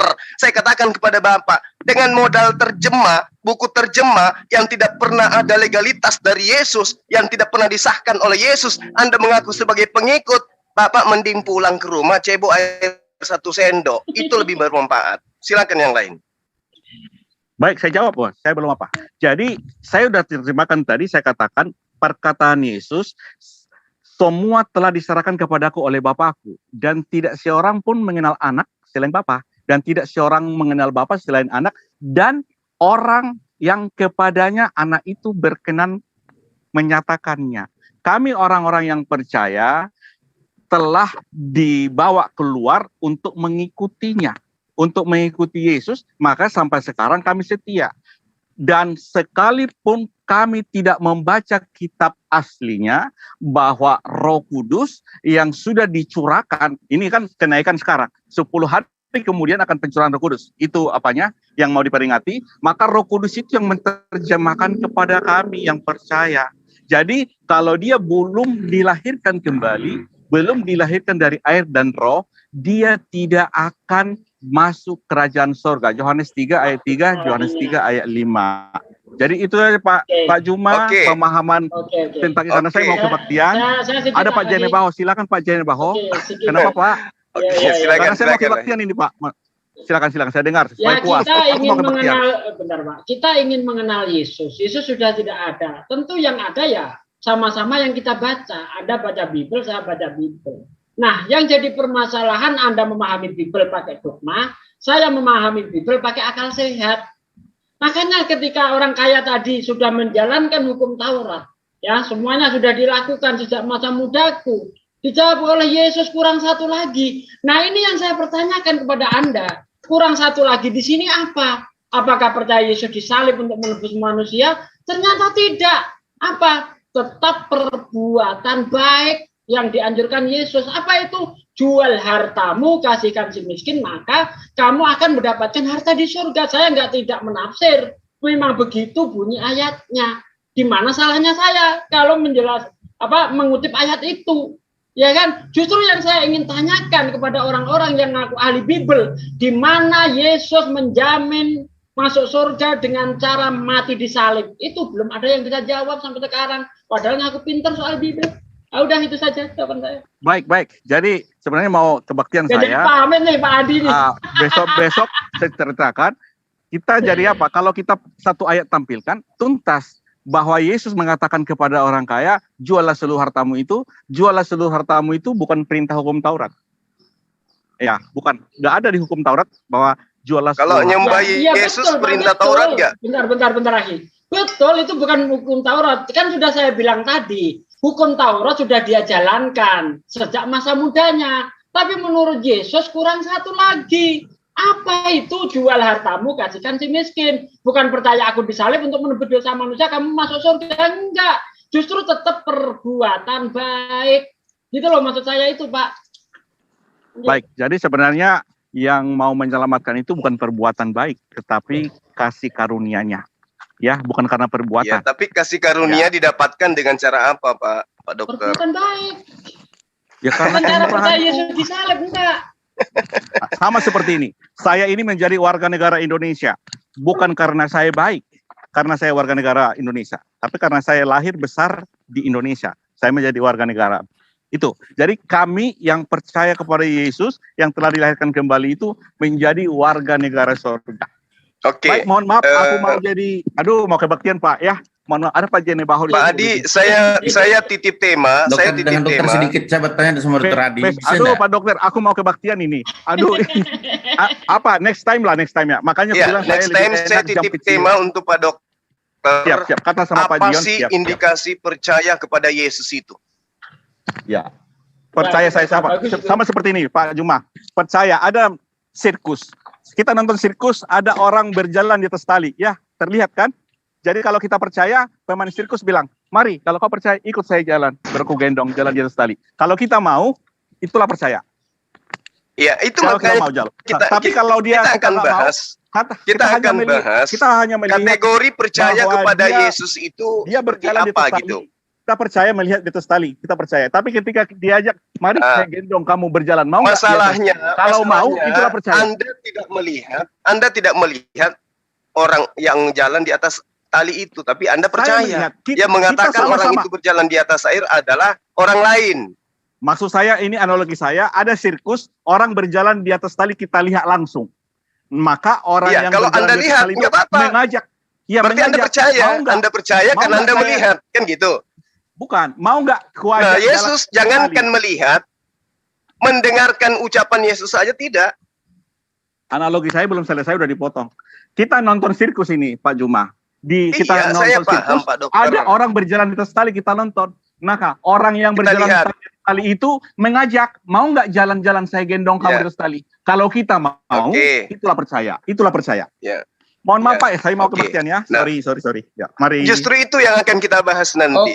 Nanti saya seruan Yesus percaya kepada Dia itu seperti apa? Nyembah Dia atau kayak mana? Nanti kita bahas, Pak Dokter. Mohon izin ya. Jatuh sama Pak Jion nanti. Sama Pak Jion. Gitulah. Aja. Itu Bang Ade ingin bicara dari tadi loh. Kita kasih kesempatan Bang Ade. Monggo Bang Ade. Bang Ade, monggo. Ya, kalau saya Halo Mas Sugi. Terima kasih. Bang Ade. Terima kasih terima kasih sudah dikasih kesempatan ya. Saya sedikit aja, kalau ditahan-tahan nanti kan jadi jerawat, nggak enak buat saya gitu loh. Jadi gini. Jangan lupa belangkonnya, Bang. Oke, siap. Bang Zuma, aku mau bertanya boleh? Nanti Bang Ade dulu. Tunggu saya dulu. Lanjutkan. Nanti paling ujung. Oke, gini. Gini. Ketika tadi kan ada yang membahas tentang 1 Korintus 8 ayat 6 ya, bahwa segala sesuatu hanya ada satu Allah saja gitu kan. Itu kan dari Bapa gitu kan. Semua berasal dari Bapa, sesuatu semua berasal dari Bapa. Nah, di sini aja sudah menohok Kristen gitu loh. Menohoknya dari mana? Kalau memang semua berasal dari Bapa, kan Yesus kan berasal dari Bapa. Itu sebagai objek, bukan sebagai subjek. Kenapa Anda tidak menyembah subjek, kok menyembah objek? Nah, itu kesalahanmu gitu loh. Anda membawakan ayat yang mendukung keimanan kami. Bukan Anda membawakan ayat menentang keimanan kami. Justru Anda membawakan ayat di dalam Bible Anda itu mendukung keimanan kami. Itu ayat Anda berpihak kepada kami. Yang kami hanya menyembah Tuhannya Yesus, bukan Tuhan Yesus, ya. Tuhannya Yesus. Karena Yesus sendiri kan, kalau kita merujuk kepada 1 Korintus 8 ayat 6, di situ Yesus mempunyai Tuhan karena Yesus berasal dari Bapa itu sendiri, dari sang subjek itu sendiri, begitu ya. Kalau membahas tentang dosa waris, aduh enak banget tadi, blunder banget tadi. Aduh, silakan yang lain. Sudah dijawab itu pertanyaan saya. Bang Iya. Ade, tadi kan sudah dijelaskan sama Pak Dokter. Iya, Dijelaskan penjelasannya saja. nggak nyangkut dengan apa yang saya permasalahkan, Mas Agung. Malah dia membicarakan antara surga Islam dan Kristen, nggak nyambung. Kita nggak bahas itu. Iya sih. Coba Gung gini Gung. Coba gini Gung. Ini Agung ini biasanya lawan aku ya. Gini ya. Coba Gung kamu buka 1 Korintus 8 ayat 6 Gung. Kamu berani nggak bacakan keseluruhannya ayat itu? 1 Korintus. Coba bacakan di depan sekarang di depan para muslim ya. 1 Korintus 8 ayat 6. Coba kamu bacakan. Meskipun Berani banyak nggak? Allah baik di surga 1 Korintus 6. Aku aja hafal ngomong itu. Meskipun banyak Allah baik di surga maupun di bumi, tapi bagi kita hanya ada satu Allah saja. Lanjut. Itu dia. Ya, 1 Korintus 8 ayat 6 coba. Aduh, berani nggak bacakan? Silakan Agung sendiri yang bacakan deh. Atau saya yang bacakan?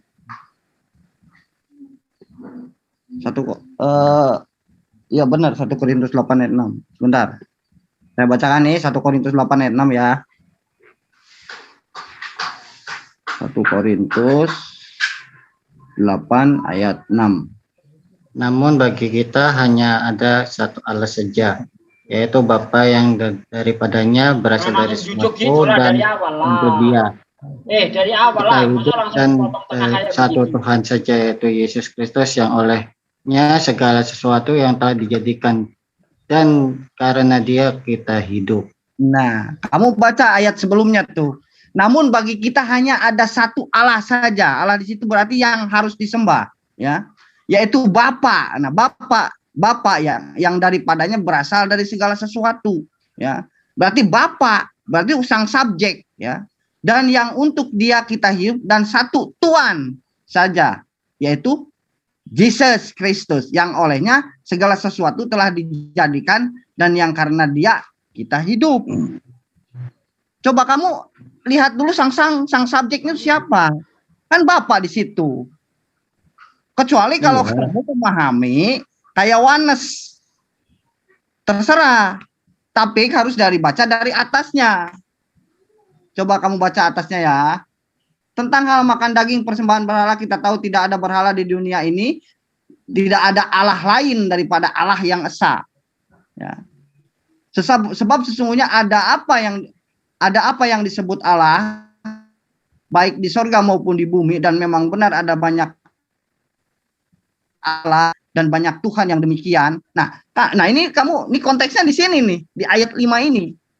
Ketika kamu menuhankan Yesus, berarti kamu menuhankan Tuhan yang banyak, gitu. Karena sebelum kamu memahami Yesus itu Tuhan, ya manusia yang jadi Tuhan, itu sudah banyak orang-orang Yunani yang menghancurkan tembok ratapan yang sekarang diratapi oleh Yudaism, ya, oleh orang-orang Romawi. Itu penyembah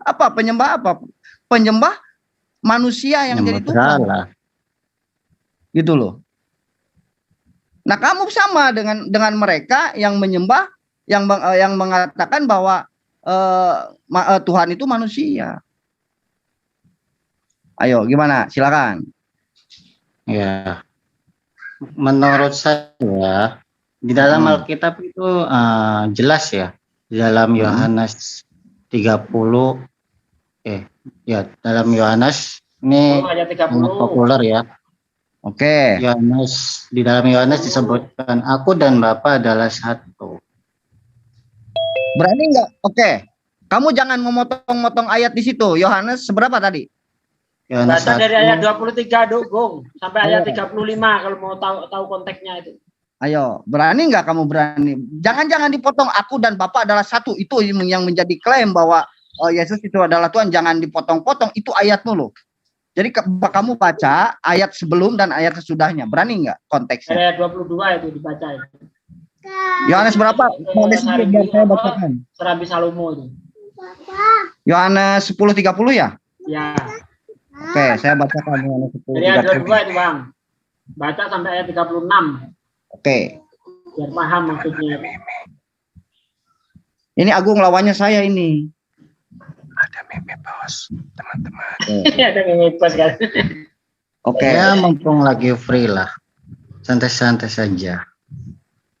Bapakku yang memberikan mereka kepadaku lebih besar daripada siapapun.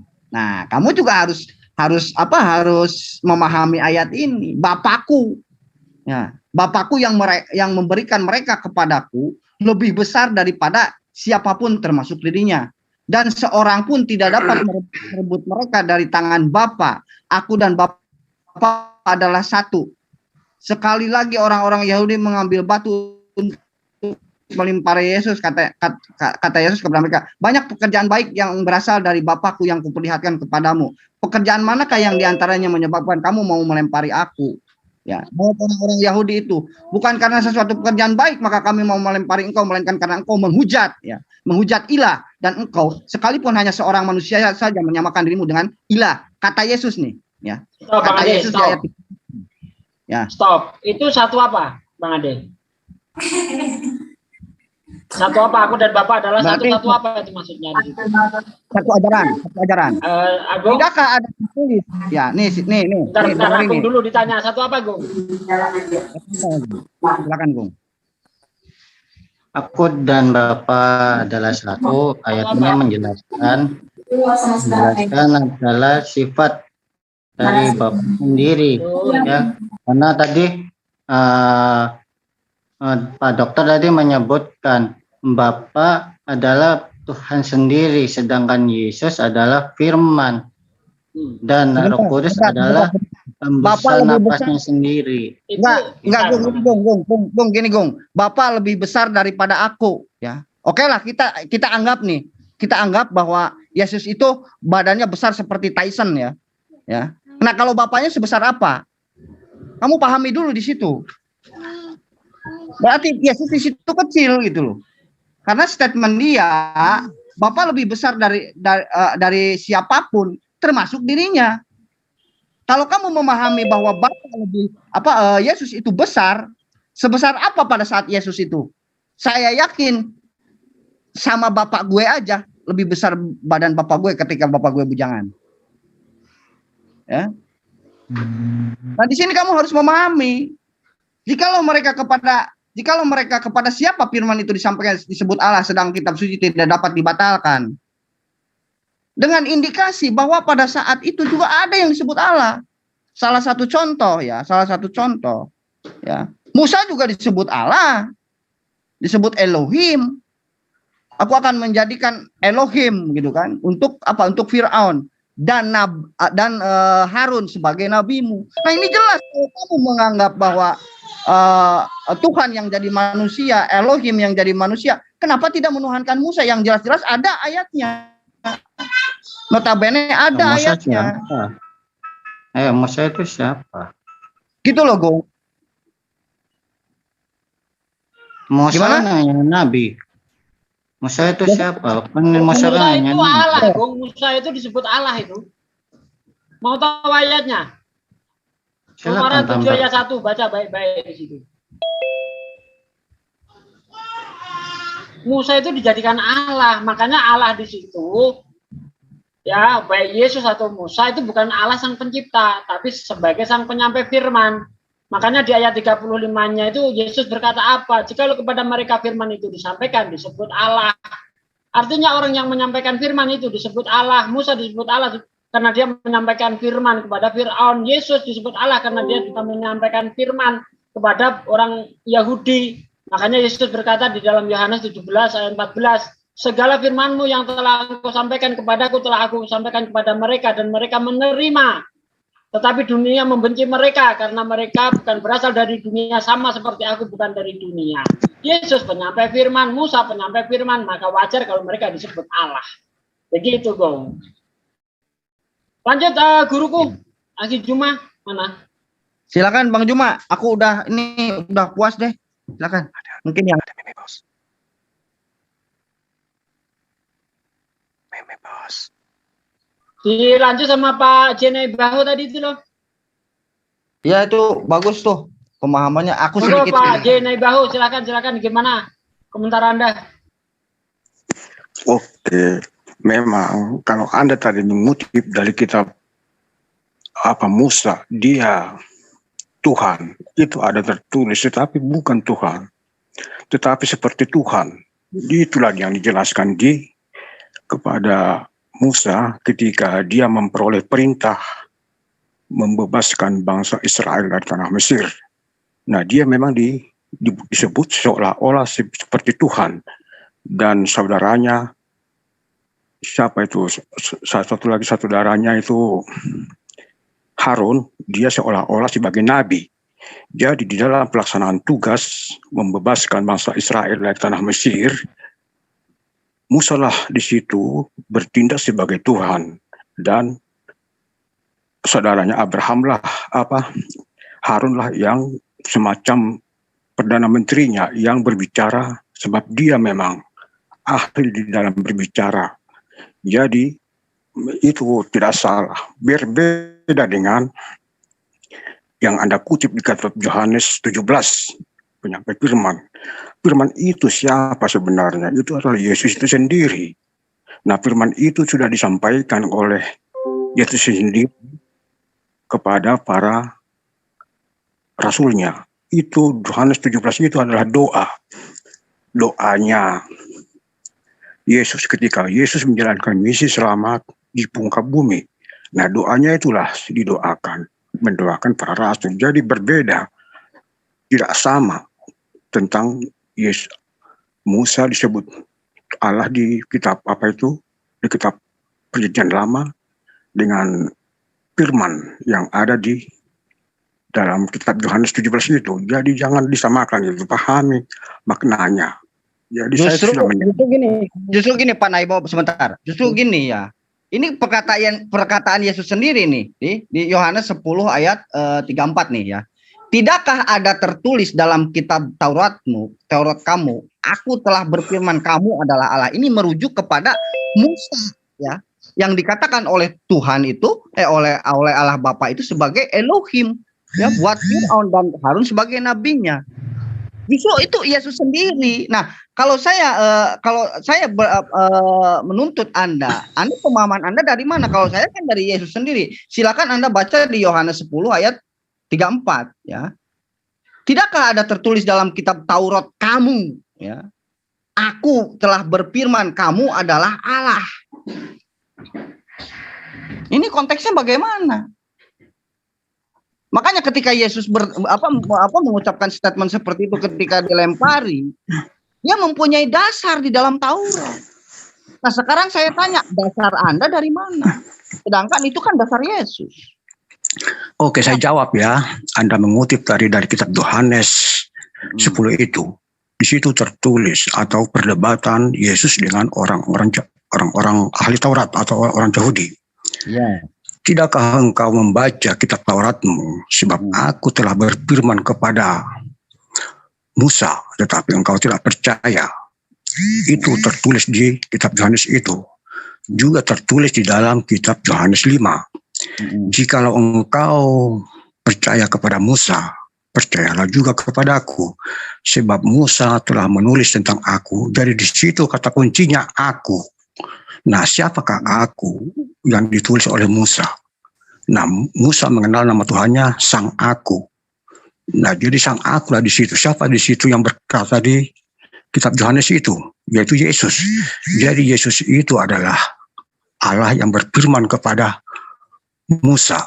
Nah, sebab itu dah dikatakan di Yohanes 10 itu. Tidakkah engkau membaca kitab Taurat Musa? Sebab aku telah berfirman kepada Musa. Jadi jelas. Sebentar. Bapak berstatement bahwa Musa meleset jauh, ya, agak jauh makanya. Musa telah menulis tentang aku. Saya tanya Anda ya, di mana ayatnya Musa menulis tentang Yesus? Silakan. Mohon maaf Kang, cuma aku sedikit saja lah, sedikit lagi ya. Nah, lanjut. Oke, saya sudah menjelaskan tadi. Kata kuncinya di situ tentang aku. Nah, di situ berbicara tentang aku baik di perjanjian lama maupun di perjanjian baru. Di dalam perjanjian lama, di mana Musa menulis tentang Yesus itu di mana? Anda kan tadi berstatement seperti itu. Harus pakai data dong. Bentar Bang Andi, ini bentar Pak Naibahu. Anda meleset jauh kalau Anda menafsirkan ayat ini lalu Anda larinya nanti aku mengutus aku, itu larinya meleset Pak. Karena ayat ini kan sudah jelas itu. Ketika Yesus itu dituduh mengaku aku dan Bapa adalah satu, itu lalu dipahami orang Yahudi Yesus ngaku Allah, itu sebenarnya ayat-ayat ini bantahan Yesus. Maksudnya tidak demikian. Maksud Yesus tidak demikian. Aku dan Bapa adalah satu, itu satu pekerjaan, satu visi dan misi, bukan satu hakikat, bukan. Ya. Terus orang Yahudi terus memfitnah Yesus, maka Yesus mengingatkan kepada orang Yahudi, bukankah ada tertulis di dalam kitab Taurat kamu, aku berfirman kamu adalah Allah. Ini bukan berarti aku di situ adalah Yesus di zaman Taurat, tidak begitu. Aku berfirman kamu adalah Allah itu merujuk Keluaran 7 ayat 1. Lihat aku berfirman kamu adalah Allah bagi Firaun dan Harun adalah nabimu. Seperti itu loh, maksudnya itu. Iya, dia hanya mengutip. Yesus di situ mengutip Tuhan Yesus. Bukan sedang menunjukkan dirinya Tuhan, bukan. Justru kalau boleh saya pakai kata-kata saya, Musa saja disebut Allah. Kenapa kamu tidak protes ketika aku mengatakan aku dan Bapa adalah satu? Kenapa kamu nggak protes? Sebenarnya seperti itu. Nah, Yesus menjelaskan maksudnya dia Allah di situ, Musa Allah juga karena dia sama-sama sebagai sang penyampai firman. Makanya di ayat 35, jikalau mereka kepada siapa firman itu disampaikan disebut Allah. Orang yang menyampaikan firman disebut Allah. Yesus menyampaikan firman, Musa menyampaikan firman, makanya Yesus dan Musa adalah Allah tapi sebagai sang penyampai firman. Monggo Aki Juma, jangan dianggurin Aki Juma. Sudah jelas. Saya tunggu meme bos. Okay. Udah jelas Bang, udah jelas semua itu Ahi. Kasihan nanti Pak Jenny Bahu nanti agak nggak tahu mau ngomong apa. Yang pasti semua utusan Tuhan itu disebut Allah. Di dalam perspektif pemahaman Yahudi Yesus sesuai dengan Yohanes 10 nomor 34 tadi. Silakan dilanjut. Iya, soalnya ini murid saya Pak Naibahu yang udah lama menghilang, nongol lagi begitu. Jadi begini ya muridku ya, Pak Naibahu, kita ini sudah sama-sama masih ABG gitu ya. Ya berhentilah Pak, seperti itu. Umur sudah di ujung, tapi kok pikiran belum terbuka. Ingat Pak, di Kristen juga itu ajarannya ada siksa kubur loh Pak, gitu loh. Jangan sampai Anda mengharap dosanya Anda nggak ada, ditebus oleh Yesus, terus mati nggak bisa didoain siapa-siapa, pasti masuk surga ya. Itu namanya PHP Pak. Jadi berhentilah PHP, lebih baik ya ikuti aja. Saya jawab Anda itu, saya tidak perlu berguru kepada Anda. Anda penganut ajaran apa sehingga saya berguru kepada Anda? Jelaskan dulu. Oke, baik. Anda penganut ajaran pertengahan abad ke-7, sama sekali jauh panggang dari api. Jangan menganggap diri Anda sebagai guru kepada orang lain. Sebab ya begini Pak, Anda menganggap diri Anda sebagai guru kepada orang lain, maka perkataan Anda itu sia-sia, omong kosong. Begini Pak, saya ini kan berguru sama Yesus. Jangan dulu berbangga. Ilmunya Yesus ada sama saya. Jadi apa kemampuan Anda? Ya makanya dengerin. Berguru kepada Anda. Ya begini Pak, kemampuan saya itu berguru sama Yesus. Ya ajaran Yesus saya ikutin gitu ya. Kita baca dengan baik. Nah, saya tularkan ke Bapak karena Bapak selama ini kan nggak mengikuti ajaran Yesus. Jadi makanya Bapak harus berguru dengan saya. Kalau nggak mau berguru langsung sama ajaran Yesus, kan sama aja Pak Naibaho. Oke, jikalau demikian, saya akan bertanya dulu, Yesus yang mana yang Anda imani? Yesus yang ada di Bible itu Pak. Nah, yang lahir di mana itu? Yang lahir di dunia ini Pak. Nah, berarti itu terserah Iya, Pak. urusan Anda ya, yang lahir di dunia. Pak, itu Yesus Pak, sama Nabi Isa itu sama Pak.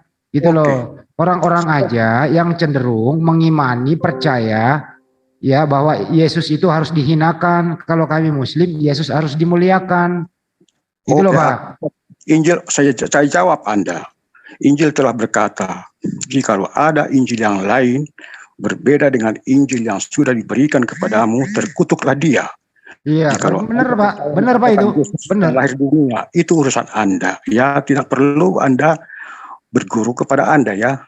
Silahkan Anda carilah murid Anda sendiri. Sebab untuk menjadi murid Yesus harus dibaptis. Iya, sementara Pak Naibaho Yesus saja nggak pernah baptis orang Pak. Enggak, Yesus nggak pernah baptis. Oke, untuk menjadi itu wudu. Emang Yesus pernah baptis orang Pak? Ya iya, mulai rame aku diam. Begini aja deh, saya serahkan dulu kepada murid saya, Ustadz Juma. Jadi lu berguru sama dia deh. Ya, silakan. Jadi gini Pak Naibaho. Jadi ada dua hal yang perlu dipahami sebagai seorang Kristen dan sebagai seorang Islam yang datang belakangan. Ketika Yesus berkata-kata, ketika dia kepada Bani Israel, itu dia berkata-kata dalam ruang lingkup terhadap orang-orang di mana Yesus itu diutus. Sehingga ketika Yesus berbicara kepada mereka, itu dikhususkan kepada mereka saja, bukan kepada orang yang datang belakangan. Contoh misalnya, Yesus mengatakan bahwa aku berkata kepadamu, engkau akan mati di dalam dosamu kalau kau tidak percaya bahwa akulah dia. Kan gitu. Nah, ini harus dipahami bahwa Yesus sedang berbicara kepada Bani Israel yang sedang menunggu oknum manusia yang menjadi raja, yang menjadi pahlawan bagi mereka untuk membebaskan mereka dari tekanan penjajah. Lalu kemudian muncul Kristen memahami akulah dia dengan pemahaman yang sangat jauh. Seakan-akan akulah dia itu adalah dia pencipta langit dan bumi. Sementara Yesus bercakap-cakap dengan narasi yang baik terhadap kaumnya, akulah dia adalah aku yang kalian tunggu-tunggu. Nah sekarang begini, apakah Bani Israel dari semua suku itu menunggu pencipta langit dan bumi datang dalam rupa manusia? Itu perlu untuk diluruskan. Apakah orang Yahudi yang menganut ajaran tauhid menunggu Tuhannya datang dilahirkan oleh manusia? Adakah demikian? Tidak. Makanya jangan kemudian membabi buta Anda mengimani sesuatu yang tidak berasal dari Yesus.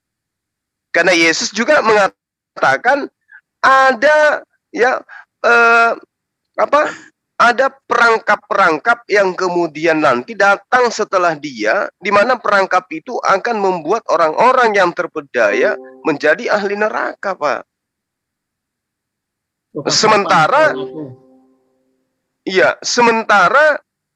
ranjau-ranjau yang dipasang oleh penyesat ini adalah melahirkan sebuah iman konsep yang mengenakkan di kuping.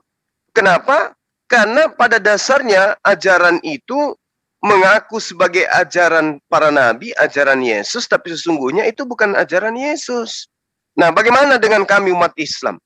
Ketika kami mengakui Yesus sebagai utusan Tuhan, apakah itu ajaran Yesus? Ya, ajaran Yesus. Ketika umat Islam mengatakan bahwa Yesus itu datang mengajarkan menyembah kepada pencipta langit dan bumi, bukan menyembah kepada dirinya. Islam mengakui itu. Nah, apakah itu bertentangan dengan ajaran Yesus? Tidak. Bagaimana dengan ajaran Bapa? Mendudukkan Yesus sebagai pencipta. Apakah itu benar? Apakah Yesus menajarkan itu? Tidak. Jadi, tolong dipahami dulu. Yesus ini murid-muridnya itu siapa? Bagaimana kemudian paradigma keberagamaan murid-muridnya? Lalu murid-muridnya ini bangsanya apa, budayanya seperti apa, hidup keberagamaannya kayak mana, kitab sucinya seperti apa, poin-poin daripada ciri-ciri nabi yang ada di antara kaumnya itu kayak mana, dan prinsip ketuhanan yang mereka ajarkan itu seperti apa. Barulah kemudian Bapak merasa Anda berada pada jalan yang benar dalam menyikapi iman Anda terhadap Yesus. Gitu loh Pak Jaina Bahu. Makanya guru saya tadi, Kanda Handi, mengatakan bahwa Anda adalah muridnya. Karena memang ya Anda terlalu berani, ya, terlalu ceroboh mendudukkan Yesus pada bukan porsi yang sesungguhnya. Yesus itu guru, Yesus itu Tuhan, ya, dan hanya ada satu Tuhan kita, yaitu Yesus Kristus, dan hanya ada satu Allah kita, Tuhan kita, pencipta kita, yaitu Allah, yang mereka sebut Bapa, yang disebut oleh Bang Ade tadi.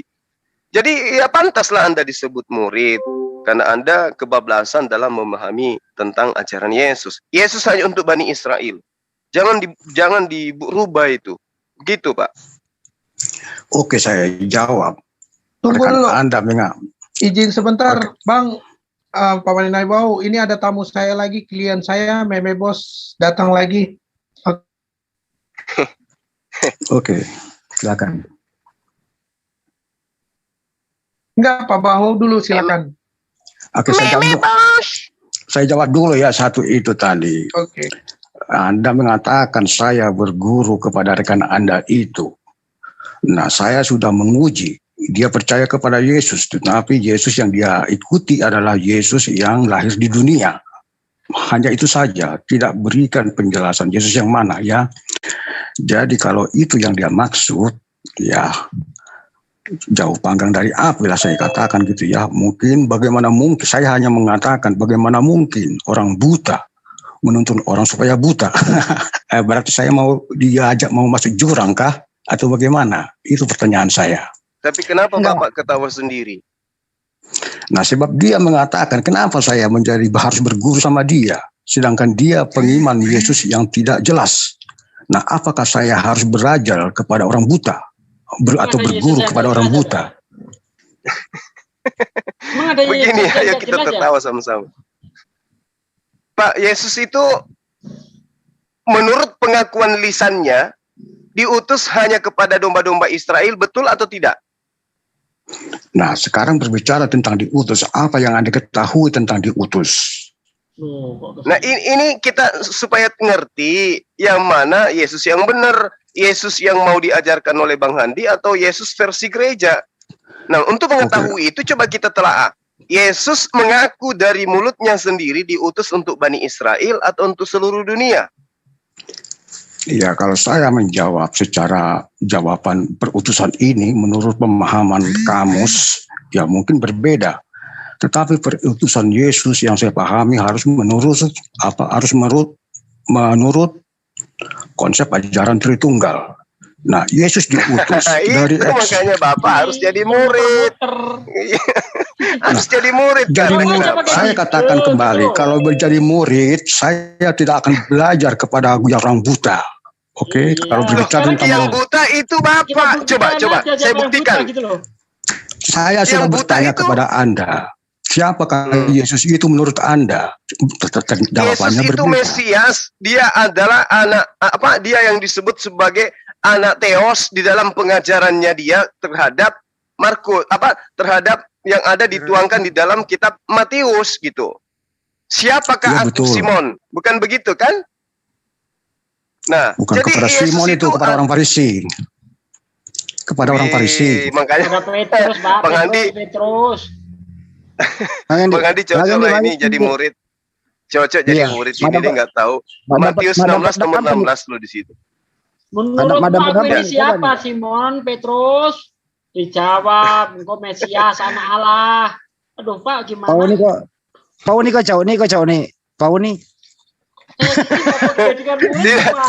Iya, jadi Matius 16 nomor 16 itu Pak, Yesus menerangkan dirinya sebagai Mesias, anak Theos.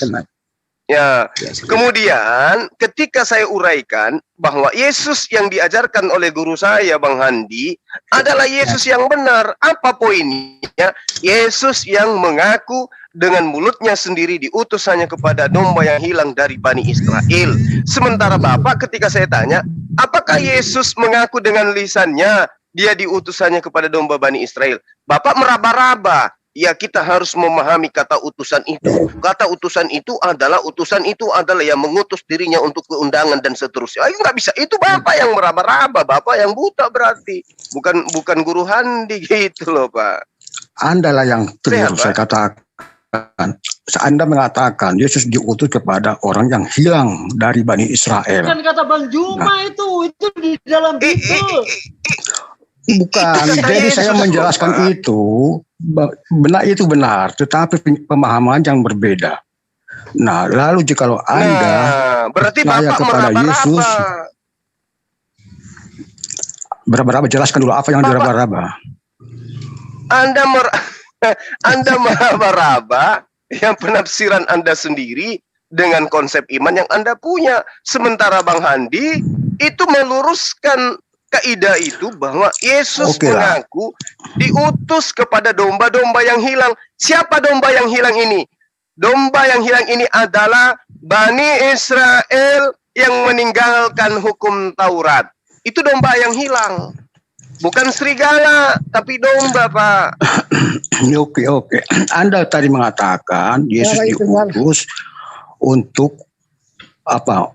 Bani orang hilang dari Israel. Jadi siapa yang tidak percaya dengan Bani Israel itu, atau yang bani bangsa lain, itulah yang hilang. Jadi semua kiblatnya Yesus diutus bagi orang yang hilang dari bangsa Israel. Nah, jadi kalau ada yang hilang dari bangsa Israel, nah itulah mungkin agama lain. Ada bani lain, ada lagi. Ada bani Arab, bani Indonesia, bani mana-mana. Aduh, dari Anda Bapak, jangan meraba-raba. Kelamaan meraba-raba nanti kenanya malah kotoran binatang. Jangan. Saya katakan Yesus mengaku dalam pengakuannya. Mohon maaf ini ya Pak Jenebaho, ini sekedar untuk mengingatkan. Yesus itu ketika tampil di tengah Bani Israel, dia mengatakan, aku diutus kepada domba yang hilang.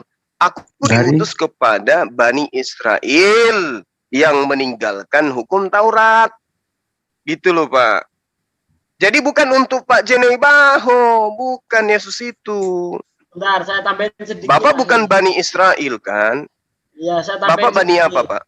Ya, saya tambahin sedikit. Bani Batak dia beliau ini. Sebenarnya Bani Israel di situ selain seperti yang dikatakan guru saya Aki Juma, yaitu orang yang meninggalkan hukum Taurat. Mantap. Itu juga orang-orang yang sudah keluar dari Israel, karena bangsa Israel itu sudah terpecah pada waktu masa pembuangan ya di Nebukadnezar itu.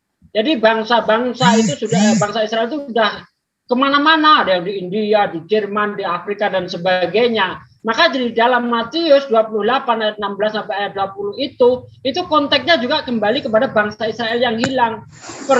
Jadikanlah bangsa segala bangsa muridku, itu sebenarnya kembalinya ya kepada orang-orang Israel yang sudah nyebar kemana-mana itu, disuruh mencari itu, sebenarnya begitu Aki Juma.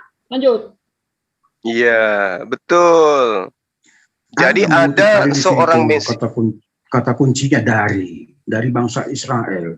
Jadi itu kata kuncinya yang saya pahami. Yesus diutus bagi orang hilang dari domba bangsa yang Israel. hilang kata dari kuncinya, Bani Israel. Ada kata kuncinya dari, bukan untuk menjadi harus secara formal orang menjadi Israel, bukan. Orang yang hilang kata kuncinya itu dari.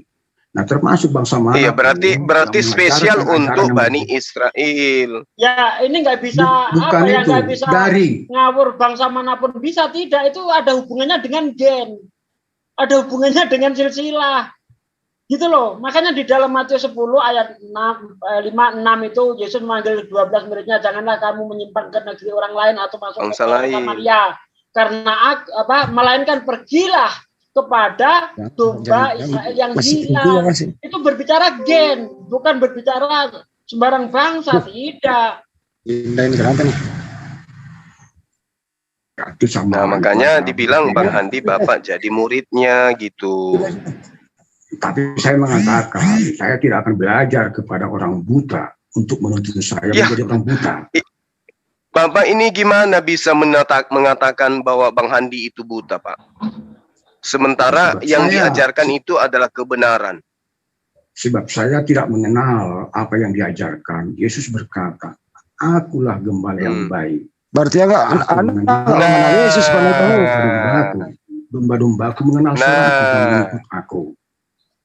Nah, Yohanes 10 nomor 27. Nah, itu saya mengikuti orang buta. Kalau saya mengikuti nah, itu dia, Pak. Yesus itu gembala yang baik. Saking baiknya Yesus itu harus didengarkan perkataannya. Aku diutus hanya kepada domba-domba yang hilang dari Bani Israel. Didengarin tuh, Pak. Dia gembala yang baik. Loh, kok jadi Bapak nggak percaya kepada Yesus? Katanya Yesus itu gembala baik. Kenapa Bapak nggak percaya? Aku diutus hanya kepada domba yang hilang dari Bani Israel. Bapak percaya nggak itu ucapan Yesus? Ya percaya. Itu ada kata kuncinya. Nah, udah. Jangan kalau begitu Pak Jenai Baho gulung tikar. Arab pun, iya, konteksnya itu orang Arab pun hilang dari bangsa Israel. Kok orang Arab sih dibawa? Kenapa orang Arab? Orang Arab, segala bangsa hilang daripada orang bangsa Israel. Pak Nai Baho, saya mau tanya dulu Pak Nai Baho bahasa Indonesia ya. Yesus diutus kepada siapa? Mate ingekku sedih. Iya, tadi sudah dijelaskan. Yesus diutus katanya yang hilang dari bangsa Israel. Kata kuncinya dari. Aduh, berasap. Pak Nai Baho, Yesus diutus kepada siapa? Pak Nai Baho, Yesus diutus kepada siapa? Nah, tadi sudah dijelaskan. Anda yang memunculkan. Yesus diutus yang bagi orang yang hilang dari bangsa Israel. Ya udah. Diutus. Yesus diutus kepada ini enggak ke Medan? Tanya dulu siapa yang memunculkan tadi itu. Bukan saya yang memunculkan itu. Pak Nai Baho, pernah nggak Yesus diutus ke Medan? Bukan hanya ke Medan saja. Ke negeri Arab pun, ke negeri mana. Bang, izinkan klien saya, Bang, buat bantu Pak Nai Baho. Oh iya, siapanya? Jangan ngumpet. Ya, jangan dipaksa. Dari tadi saya lihat kamu itu narik-narik dia megang tiang listrik, yang dipaksa, kesian. Jangan dipaksa. Biarin aja dulu dia situ main-main. Muridku cuma jangan dipaksa. Dia belum, itu kan masih kasihan, masih anak belajar jalan. Gatal hidungnya tuh dia meme bos. Dari tadi sombong kali disuruh ngomong. Oke, meme bos masuk. Tadi meme bos sarapan. Nah, ini dia ditunggu-tunggu. Gitu dong. Jangan lupa pakai tawas. Mantap, keras dikit. Ini pagi hari ini murid saya pada ngumpul di sini ya. Iya. Saya membuka pertanyaan kepada meme bos karena 1 minggu ini saya pusing ini nggak ada jawabannya. Waduh. Apa itu? Ikan bakar, ikan goreng. Meme bos. Ikan bakar. Iya Bang Andi, benar. Meme bos. Ya. Ini saya ada pertanyaan nih, lebih 1 minggu nih saya belum ketemu jawabannya gini meme bos. Ya. Pada saat saya melihat foto David Beckham, pemain bola itu, saat di MU dengan rambut gondrong, kenapa foto itu mirip lukisan Yesus? Nah, itu saja pertanyaan saya. Kenapa lihat gondrong-gondrong yang berjenggot artinya teringat kepada Yesus ya? Ada gondrong-gondrong jenggot. Ya, saya jadi ingat guru kungfu saya. Persis gitu loh, persis. Jadi temanku itu kan orang Nasrani juga. Dia kan suka masang fotonya kan. Fotonya itu rambutnya pirang, gondrong. Nah, saya kan hobi main futsal nih. Pada saat saya nonton di YouTube lah, ini David Beckham kok mirip ya sama Yesus. Ini yang mirip Beckham apa Yesusnya gini, Bang Meme? Iya. Mirip Muhammad Salafi. Jadi fungsinya gambar-gambar Yesus itu pertama supaya orang selalu tetap ingat kepada Yesus, dan juga yang kedua meneladani apa yang diajarkan oleh Yesus. Jadi kita debat pagi ini kalau bisa 282 biar Pak Jenai Baho jangan nganggur. Oke, gini Pak Meme Bos. Ya, Lanjut. Saya perjelas lagi. Itu foto yang rambut pirang, tidak ada jenggotnya, mirip David Beckham. Tapi teman saya yang satu lagi, rambutnya hitam, ada brewoknya, mirip Pirlo, pemain AC Milan. Gimana itu? Iya, kalau berkaitan dengan gambar Yesus itu tidak ada hubungan dengan iman ya. Jadi gambar Yesus itu mau dipajang di mana-mana pun tidak ada hubungan dengan iman, karena itu hanya sekedar, kalau saya katakan, mengingatkanlah. Contohnya seperti orang tua kita, walaupun gambar Yesus itu bukan yang asli, itu kan hanya sekedar Bos, mungkin menurut Anda nggak ada kaitannya dengan iman, tapi bagaimana kesaksian murtadin yang melihat gambar Yesus seperti yang ada di foto-foto orang Kristen lalu diimani sebagai Tuhan? Nah, gimana itu? Kalau menurut kesaksian orang-orang Kristen bertemu dengan Yesus atau Yesus datang kepada mereka melihat wajah Yesus. Iya, wajahnya seperti itu. Ya, mereka melihat wajah Yesus hampir-hampir mirip dengan yang digambar. Bukan berarti 100% gambar yang ada di dalam gambar yang mereka lihat, gambar yang terpajang di mana-mana ini bukan berarti persis 100% seperti apa yang mereka lihat. Tapi ada lagi Meme Bos. Yang versi mancungnya ini mirip ini pemain Swedia, Zlatan Ibrahimovic. Ini gimana? Kalau versi mancungnya bermacam-macam, sesuai dengan siapa yang menggambar. Iya, versi basic ada nggak? Nggak ada. Itu sebenarnya mirip yang mana sih? Yesus itu sebenarnya wajahnya seperti apa sih? Apakah di gambar-gambar itu mewakili atau gimana, Bang Mibos? Iya, kalau pertama Sugi itu ya mirip orangnya lah. Iya, maksudnya dilematis saya bingung karena kadang mirip Beckham, kadang mirip Pirlo, kadang mirip Ibrahimovic, kadang mirip Messi. Iya, kadang mirip Messi juga, Bang. Wah. Iya, kadang mirip Messi, kalau yang nggak ada brewoknya itu mirip Messi itu. Kadang juga mirip ini, Bang. Gabriel Batistuta, Bang, pemain Argentina juga, Bang. Ini waduh, jangan-jangan orang ada nggak dia Argentina kadang mirip Pak Jenai Baho? Pernah nggak lihat fotonya? Kayaknya sih tidak, karena hidungnya tidak memenuhi syarat. Oh, berarti mirip Pak Bom aja. Yesus itu pada umumnya Pak Bom nggak gondrong. Kalau gondrong mirip dia. Tapi kumisnya gondrong Pak Bom. Tapi tetap nggak mirip karena Bom pakai kacamata. Yesus nggak pakai kacamata, bro. Iya benar. Udah yang serius. Yang serius. Ke topik jangan kemana-mana, ke topik. Bentar, balik dikerucutkan. Ini yang paling mirip yang mana? Yang mirip Beckham, mirip Pirlo apa Ibrahimovic, Bos? Biar saya nggak bingung gitu. Yang benar yang mana sih? Satu pun tidak ada yang mirip. Satu pun tak ada yang mirip. Iya. Ada. Apa boleh buat terpaksa? Ya udah, kembali ke topik, jangan ngelantur kemana-mana. Nggak enak kembali ke topik. Itu. Jadi kembali ke topik, saya balikin ke topik bahwa topik pagi ini, apakah benar Yesus itu menembus dosa? Jangan sampai kalian semua ini cuma di PHP sama bapak-bapak gereja dan ajaran Paulus. Itu topiknya, silakan. Ya, saya nanti join dengan Pak Jenai Baho ya. 282 ya. Supaya jangan buruk Pak Jenai Baho. Jenai Baho itu muridnya Bang Andi. Orang buta itu ya, Bang Andi orang buta itu.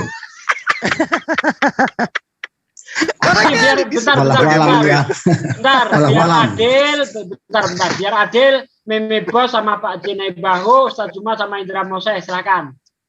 Jangan bertumpuk-tumpuk, nggak enak. Silakan dilanjut.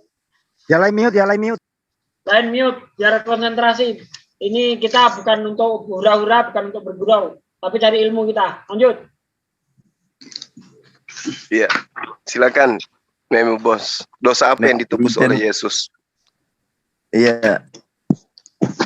Oh, ini langsung ini pembukaan ya. Langsung pembuktian, materi, bukan pembukaan. Pembuktian. Pikir lahiran pembukaan 7. Ini langsung materinya atau pembukaan dulu? Closing dulu. Open. Temanku bilang mirip Filippo Inzaghi. Udah Bang Indra, udah. Jangan Lanjut, mulai Mei. Kita ke topik. Udah.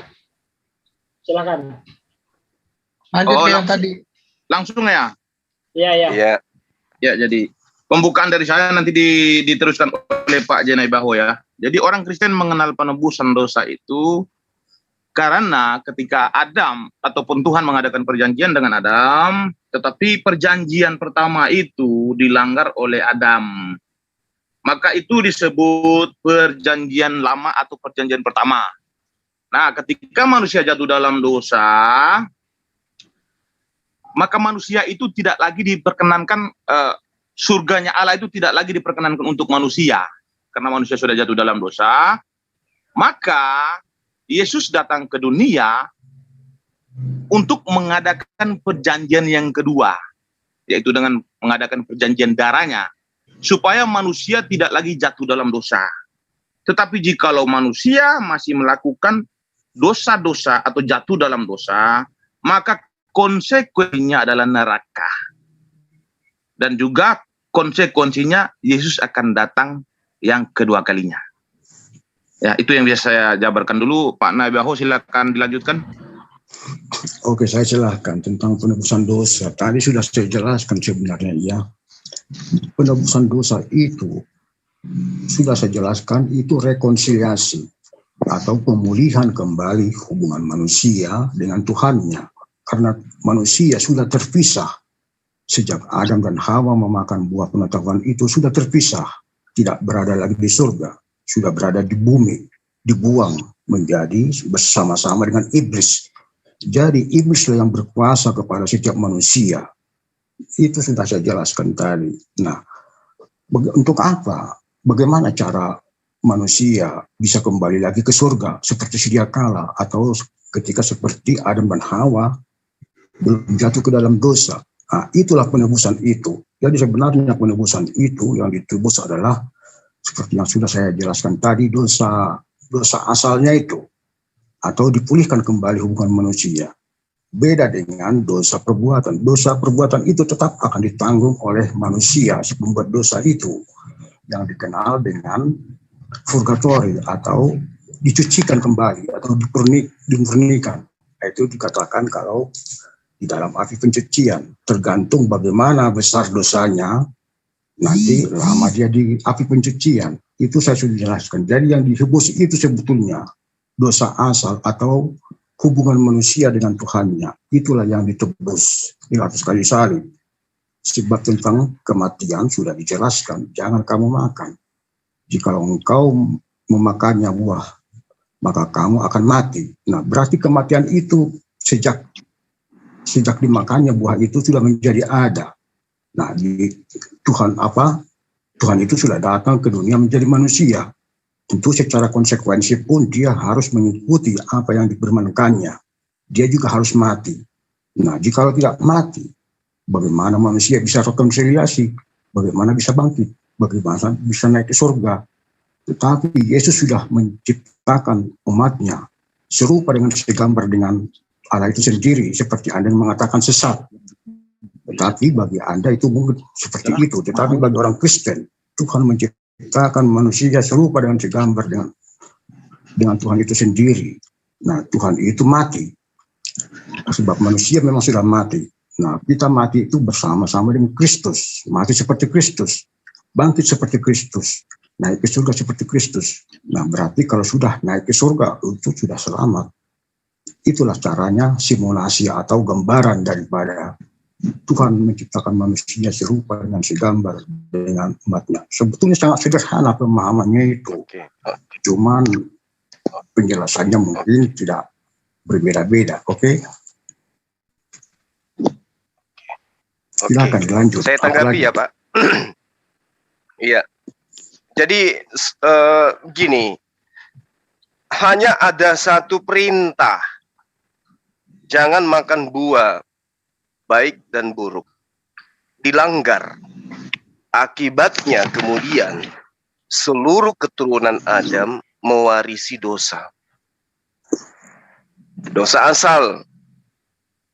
Ya. Satu perintah yang kemudian dihapuskan, dibatalkan oleh Adam, mengakibatkan seluruh keturunan Adam menanggung dosa asal. Satu perintah. Nah, Paulus membatalkan semua perintah. Itu siapa yang akan menanggung itu, Pak? Adam membatalkan satu perintah, seluruh manusia menyebabkan jatuh ke dalam dosa. Satu perintah. Paulus, semua ketentuan Tuhan, semua aturan Tuhan, semua ketetapan Tuhan dibatalkan oleh Paulus dengan menjajakan Yesus mati di atas tiang salib. Sekarang pertanyaannya, kalau yang satu perintah saja dibatalkan, kudu Tuhan datang mati di atas tiang salib. Lalu siapa yang bakal mati setelah perintah Tuhan semuanya dibatalkan oleh Paulus? Tolong Anda jawab. Silakan. Oke, siapa yang menjawab ini?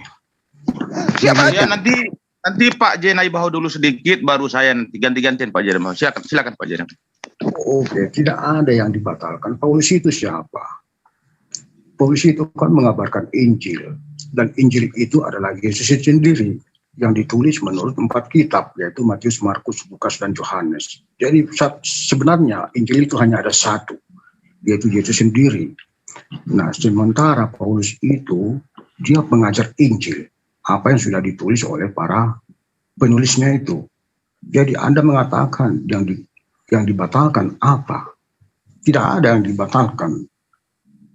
Tapi saya tidak paham kemana arah pembicaraan Anda itu mengatakan pembatalan. Jadi saya mengatakan, ya mungkin Anda salah keliru memahami lah. Oke. Sebelum ke saudara Meme Bos dan juga adik saya, ya. Jadi gini, Anda mengatakan yang mana dibatalkan. Nah ini Anda pura-pura lagi, jadi pantaslah kalau kemudian Anda menjadi muridnya Bang Handi. Anda meraba-raba, Anda seakan-akan buta, pura-pura buta, gitu. Apa yang dibatalkan? Semua hukum Tuhan yang ada di dalam kitab Torah dibatalkan oleh Paulus. Galatia 5 nomor 1, Galatia 3 nomor 13, Efesus 2 nomor 15. Dengan matinya Yesus di atas tiang salib, maka orang Kristen mengimani Yesus telah membatalkan segala hukum dan ketentuan yang ada di dalamnya. Pertanyaan saya, satu ketentuan Tuhan dihapuskan oleh Adam di Eden, menyebabkan semua keturunannya mewarisi dosa. Nah sekarang Paulus membatalkan semua perintah Tuhan di dalam kitab Taurat. Siapa yang akan menanggung semua itu? Apakah Tuhan akan datang lagi, mati lagi di atas tiang salib? Karena semua hukum, ketentuan Tuhan, ketetapan Tuhan yang kekal itu tidak boleh dibatalkan, tapi dibatalkan oleh Paulus di atas tiang salib dengan menjajakan Yesus sebagai tameng penebus. Pertanyaan saya, siapa yang akan menembus dosa-dosa itu? Meninggalkan ketetapan Tuhan. Anda mengatakan tidak ada yang dibatalkan. Contoh pertama, di dalam Imamat 11 nomor 7, jangan engkau makan babi karena itu haram bagimu. Itu dibatalin atau digenapin. Kalau digenapin, harusnya semakin haram. Bukan malah menjadi halal. Sesuatu yang haram ketika digenapi kok menjadi halal. Apa maksudnya? Coba Anda uraikan dengan baik. Kalau yang dikatakan digenapi yang haram menjadi halal, maka yang tadinya satu Tuhan boleh menjadi 3. Bukan begitu? Coba Anda uraikan dulu. Siapa yang akan menebus perintah-perintah Tuhan yang dibatalkan oleh Paulus? Silakan. Sudah saya jawab tadi itu. Tentang materinya, esensinya apa itu penebusan dosa. Manusia itu berdosa atau ya dalam hal ini berbicara tentang dosa asal lah. Karena penebusan dosa itu yang ditebus dosa asal, yaitu terpisahnya hubungan manusia dengan Tuhannya. Itu tadi sudah saya jawab, sudah saya uraikan.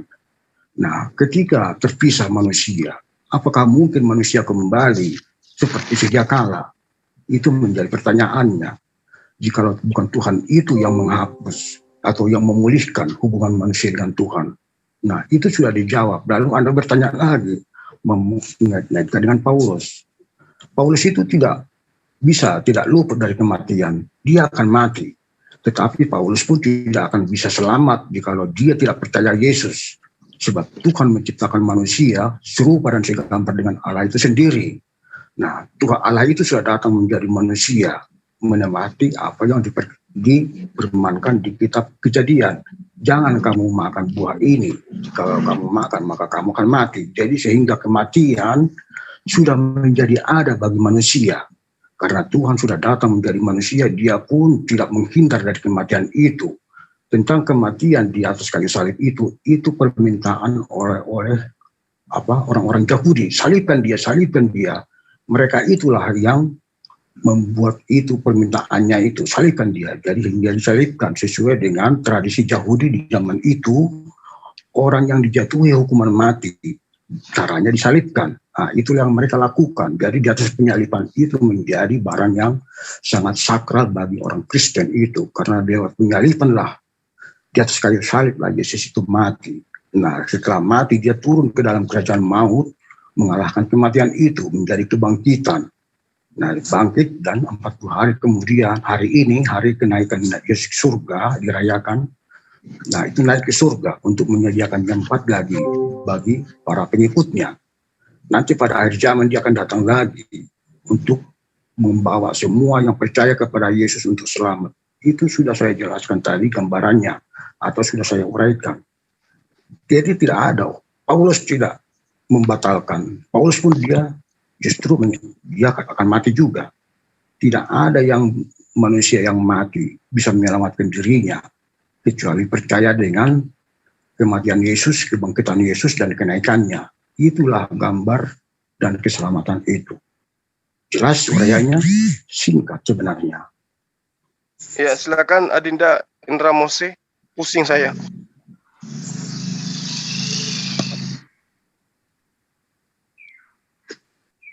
Ya, silakan.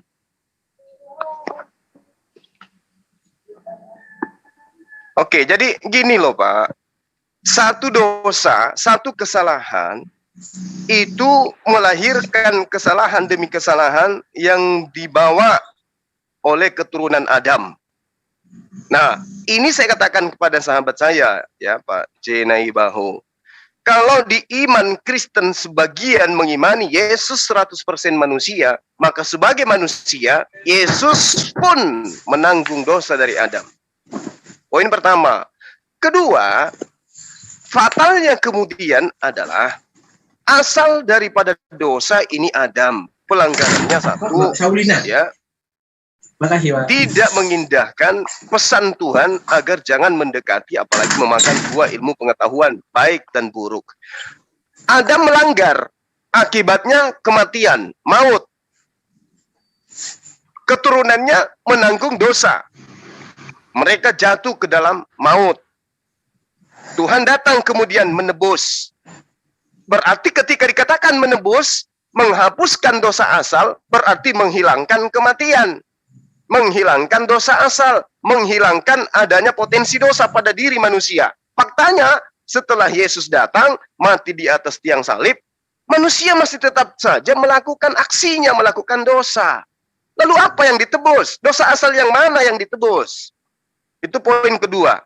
Ketiga, kalau hanya makan buah ilmu pengetahuan baik dan buruk, di mana efeknya bisa kita rasakan hari ini, manusia bisa berbudaya, manusia bisa berkarya, manusia bisa kemudian memberikan sesuatu yang baik terhadap sesamanya makhluk, itu disebabkan karena manusia tahu baik dan buruk, akibat daripada buyutnya makan ilmu pengetahuan, buah ilmu pengetahuan, maka itu dikatakan sebagai sesuatu yang menista manusia, sehingga mereka jatuh ke dalam dosa. Pertanyaan saya, ya, ada 600 perintah Tuhan, 10 perintah Tuhan dibatalkan Paulus dengan menjajakan Yesus sebagai tameng karena mati di atas tiang salib secara terkutuk, kemudian itu yang menebus kelak siapa? Kan ketentuan Tuhannya gini, di dalam Ulangan 11 nomor 1, haruslah engkau mengasihi Tuhan Allahmu dengan melakukan dengan setia kewajibanmu terhadap Dia, dengan senantiasa berpegang pada segala ketetapannya, peraturannya, dan perintahnya. Tolong dikunci itu, dipahami itu.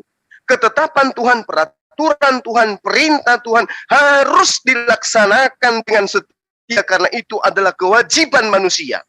Menurut Musa di dalam Ulangan 11 nomor 1. Lalu Yesus mengatakan, seperti yang dijabarkan oleh guru saya tadi Ahisugi, orang ingin mendapatkan hidup kekal, masuk ke dalam kerajaan surga yang tertinggi, syaratnya adalah mengamalkan hukum Taurat dan mengajarkan hukum Taurat pada orang lain. Matius 5 nomor 18. Gitu loh Pak. Nah sekarang muncul konsep baru.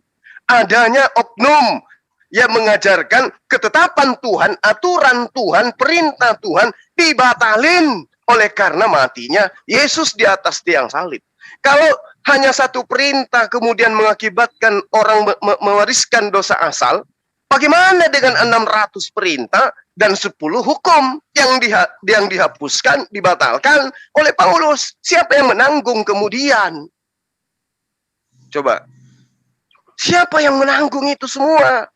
Apakah Anda ingin mengatakan Yesus akan datang lagi, mati lagi di atas tiang salib untuk menebus dosa-dosa karena manusia melanggar semua perintah hukum Taurat itu? Kan itu poinnya, Pak. Satu perintah menyebabkan semua keturunan Adam itu membebani dosa. Ini 600 perintah dihapuskan. Siapa yang akan menanggung dan menebus itu semua? Silakan. Oke, saya sudah jelaskan sebenarnya itu dosa yang diampuni itu bukan dosa perbuatan. Kalau Anda berselingkuh atau berzina atau menipu atau mengapa, itu konsekuensinya tetap Anda tanggung, ya, di api pencucian tetap Anda tanggung. Tetapi dosa terpisahnya hubungan manusia dengan Tuhannya, manusia tidak sanggup bertemu lagi dengan Tuhannya. Tidak ada. Itulah yang dituliskan itu. Sehingga manusia boleh kembali berkumpul dengan Tuhannya seperti sedia kala. Atau sama dengan seperti ketika Adam dan Hawa belum jatuh ke dalam dosa. Itulah inti daripada keselamatan atau pengampunan dosa itu. Pengampunan dosa asal. Jadi karena Tuhan sudah rela mengambil kembali domba-dombanya yang hilang itu dari Tuhan itu, dibawa kembali seperti sedia kala.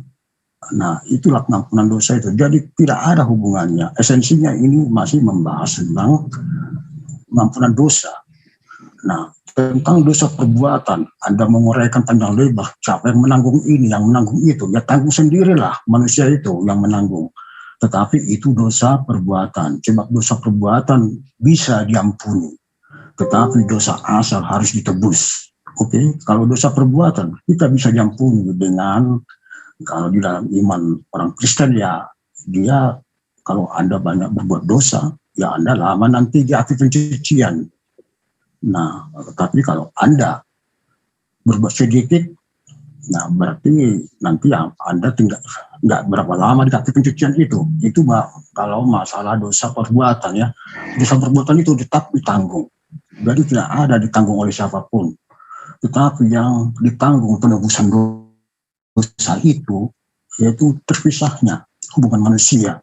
Adam dan Hawa tidak lagi berketurunan di surga, tetapi sudah di bumi bersama-sama dengan iblis, hidup dengan iblis. Jadi kalau kita tidak mengenal Tuhan itu, yang hanya memberikan janji-janji tapi tidak melakukan perbuatannya, atau tidak melakukan firman-Nya, itu Tuhan yang palsu, sebab iblis pun mengaku Tuhan. Nah, jangan diikuti-ikuti tawaran-tawaran Tuhan yang palsu itu.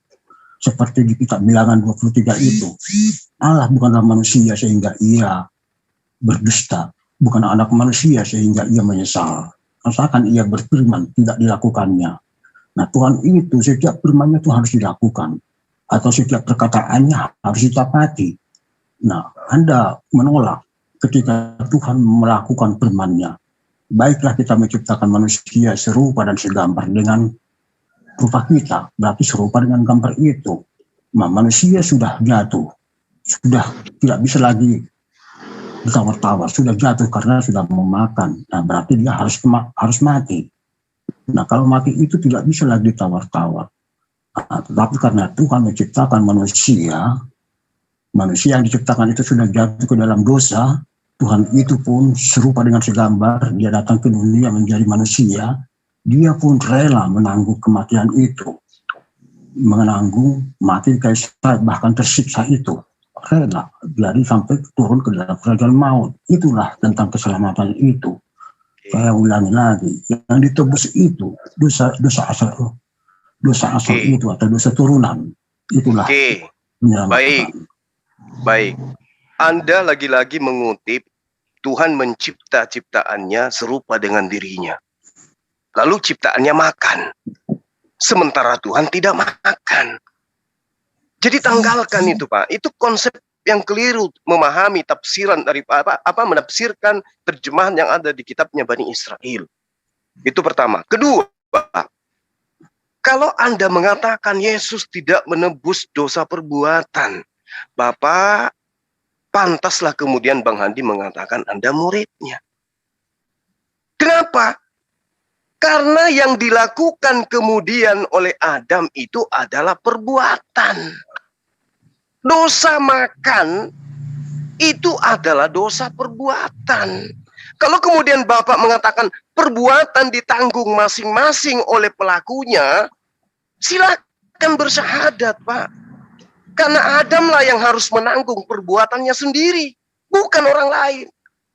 Anda mengatakan perbuatan ditanggung masing-masing. Siapa yang berzina, dia yang bertanggung jawab. Siapa yang makan, dia yang kenyang. Siapa yang melakukan, dia yang menanggung akibatnya. Adam yang melakukan dan perlakuannya itu adalah perbuatan. Berarti sesuai dengan konsep akal dan sesuai dengan apa yang dilontarkan mulut Anda, Adam harus bertanggung jawab terhadap dosa perbuatan yang telah ia lakukan. Ingat itu, Pak. Adam melakukan perbuatan. Apa perbuatan itu? Makan buah pengetahuan. Dan buah pengetahuan itu tidak akan mungkin masuk ke dalam perut Adam kalau Adam tidak melakukan perbuatan yang mengakibatkan dirinya melanggar aturan Tuhan. Itu yang Pak Jenebau harus pahami. Kalau Bapak mengatakan perbuatan ditanggung masing-masing, betul itu. Sekarang silakan bersyahadat. Kenapa? Karena Adam yang melakukan perbuatan, maka Adam yang harus menanggung perbuatannya itu sendiri. Dan itu diterangkan di dalam Kejadian 5 nomor 2. Ketika Adam kemudian mengaku bersalah, berdosa, Adam kemudian bertaubat. Di dalam Kejadian 5, Tuhan mengatakan, aku memberkati engkau dan wanita itu. Berarti dia tidak menanggung dosa, karena dia sudah diberkati, apalagi keturunannya. Itu pertama. Kedua, ketika kemudian Anda masih mempertahankan perbuatan Adam ditanggung oleh orang lain, maka saya katakan kepada Anda, ya, perbuatan menghilangkan seluruh aturan Tuhan yang ada di dalam perjanjian lama, entah Bapak mau tanggungkan kepada orang mana. Anda mau tanggungkan kepada Yesus, benarlah yang saya katakan. Yesus tidak akan mencium bau sorga. Karena dia harus menanggung dosa-dosa Anda. Kalau Anda mengatakan dosa asal yang mana? Bukankah dosa asal itu adalah dosa perbuatan itu sendiri? Coba. Enak aja kamu apa kita ini mau menanggung perbuatannya orang lain? Apakah Bapak mau perbuatan orang lain Bapak yang menanggung? Bapak tentu tidak mau. Di mana keadilan Tuhan? Di mana kasih sayang Tuhan kalau begitu? Yang lain yang melakukan, yang lain yang dipenjarakan. Bapak yang mencuri, Pak Bom yang dipenjara. Kan tidak adil. Mana kasihnya kalau begitu? Maka benarlah ajaran Yesus. Orang itu menanggung perbuatan masing-masing. Adam melakukan perbuatan, siapa yang menanggung? Ya Adam toh, Pak. Gitu loh, Pak Naibaho. Begitu cara belajarnya. Perintah Yesus, kasihilah Allahmu dengan segenap akal budimu, Pak. Jangan imani saja gitu loh. Oke, saya mau bertanya satu pertanyaan kepada Anda. Silakan. Ya, siapa yang mengusir Adam dan Hawa dari surga? Apakah manusia? Allah Subhanahu wa ta'ala. Enggak tahu Tuhan atau apalah, tetapi Tuhanlah yang mengusir. Tetapi Anda mengatakan, mengapa Anda mengatakan dosa Adam ditanggung oleh orang lain? Nah, bukankah Tuhan sendiri yang mengusir Adam dan Hawa dari surga? Nah, kalau Tuhan yang mengusir, bahwa Tuhanlah yang saya jawab. Memulihkan. Jadi bukan dosa Adam yang ditanggung oleh Bapak itu, tapi dosa turunan, dosa terusirnya Adam dan Hawa, sehingga Adam dan Hawa beranak cucu di muka bumi, itulah yang dipulihkan. Oke Pak, saya tangkap. Ketika Bapak mengatakan bukan dosa perbuatannya, tapi dosa akibat diusir, apakah Bapak tidak pernah belajar?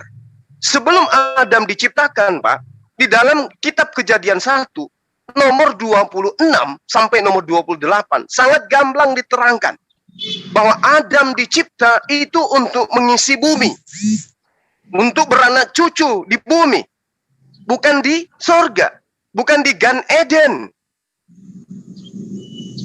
Lalu bagaimana kemudian Tuhan menciptakan manusia, tapi ternyata menetapnya di Eden, sementara proses penciptaan sebelum diadakan itu sudah dirancang untuk mengisi bumi.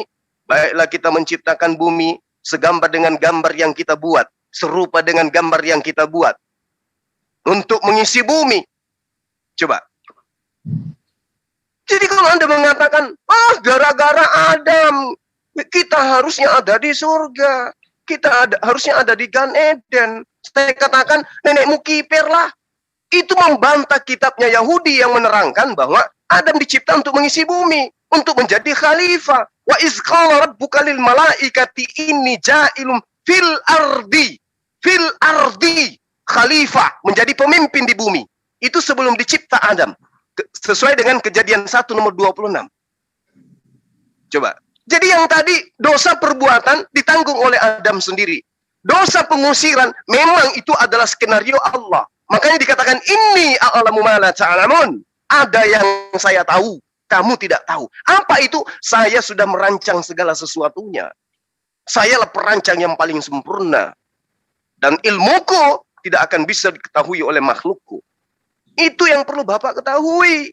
Jadi pengusiran Adam itu skenario. Karena memang Adam dicipta untuk mengisi bumi. Menjadi pemimpin di atas muka bumi. Bersama dengan anak keturunannya. Oke, jadi semuanya gugur. Oke. Silakan. Anda mengatakan skenario. Dari mana Anda mengetahui kalau pengusiran Adam dan Hawa dari surga itu skenario? Coba Anda jelaskan. Anda mengutip dari kitab apa? Baik. Sekarang begini Bapak. Saya uraikan di dalam Kejadian 1 nomor 26. Adam dicipta untuk mengisi Eden atau mengisi bumi? Kalau di dalam Alkitab itu manusia diciptakan supaya ada yang berkuasa atas segala ciptaan, apa yang diciptakan Tuhan, baik ikan-ikan. Di mana itu? Di kitab Kejadian juga tertulis itu. Iya, di mana dia berkuasa atas segala makhluk, baik di darat maupun di laut. Di mana itu mereka akan berkuasa? Dahulu sebelum apa itu firman itu diucapkan belum ada dosa, berarti di surga. Jadi karena sudah dilatih menjadi berubah. Aduh Bapak, saya lagi sedang tidak enak suara ini untuk tertawa. Coba kita lihat di dalam Kejadian 1. Nomor 26. Ya, bacakanlah. Oke, teman-teman mungkin bisa bantu saya untuk membaca kitab Kejadian. Kejadian 1:26 dong.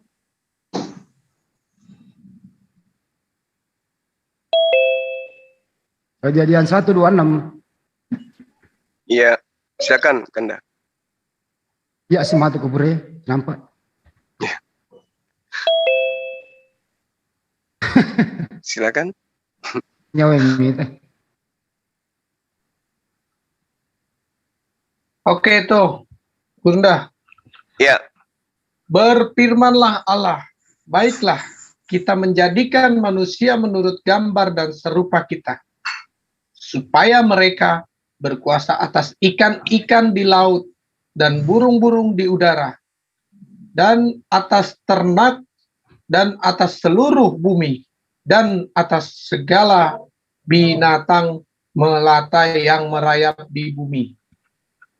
Oke. Itu menurut Pak Jena Baho, Adam dicipta di Gan Eden. Tapi ternyata dia dicipta untuk berkuasa di bumi.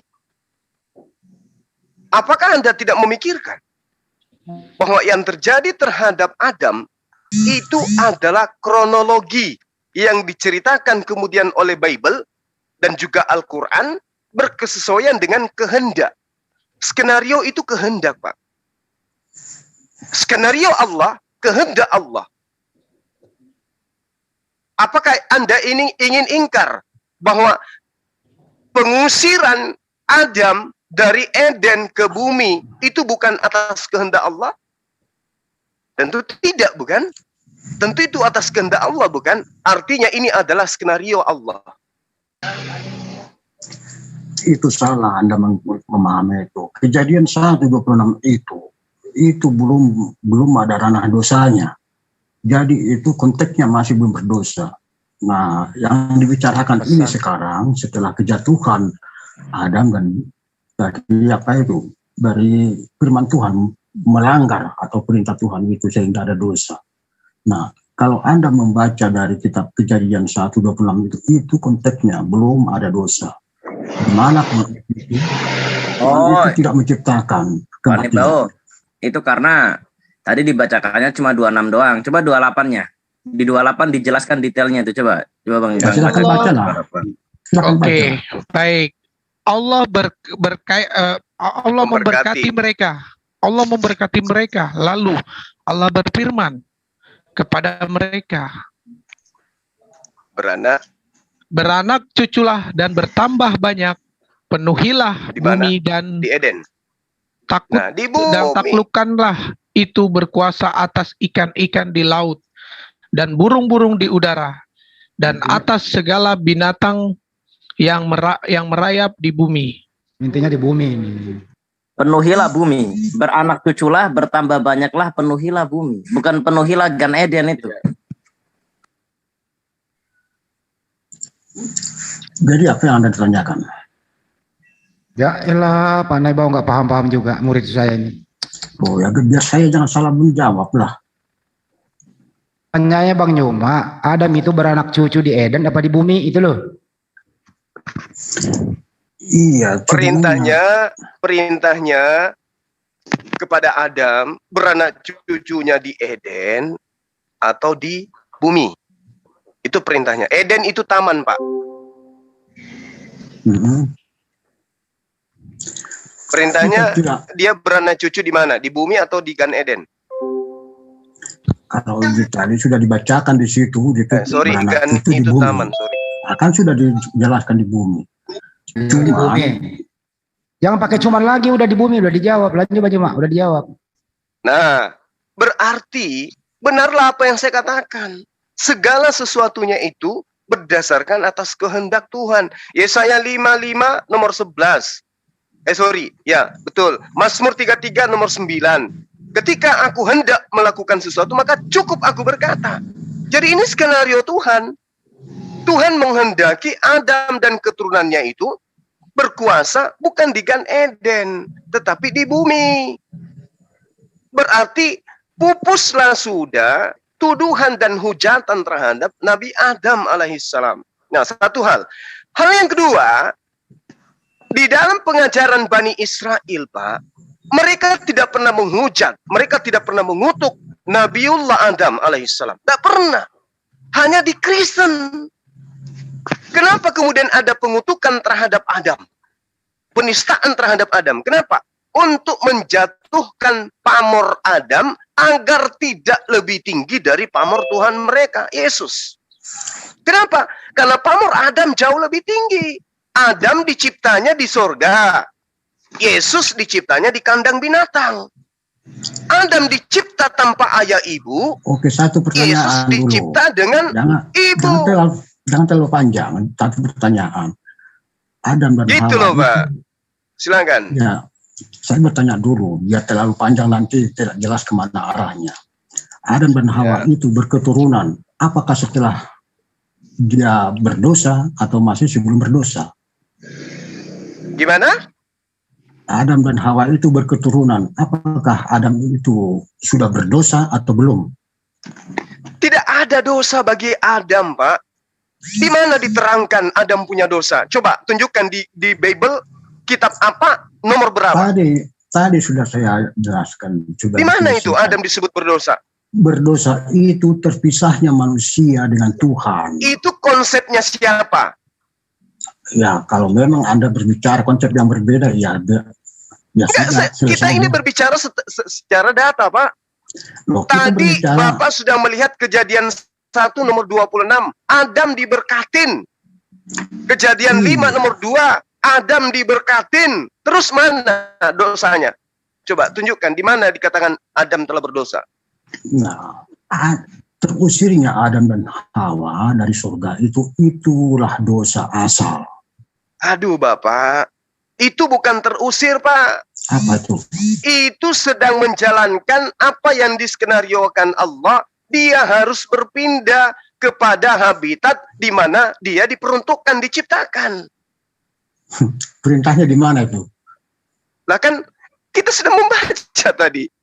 Dia diciptakan untuk mengisi bumi, beranak cucu di bumi, Pak. Iya, tapi pertanyaannya, beranak cucu itu kan sudah berdosa, berarti sudah terpisah dari Tuhannya. Loh, gimana Anda mengatakan terpisah sementara Adam itu diberkati?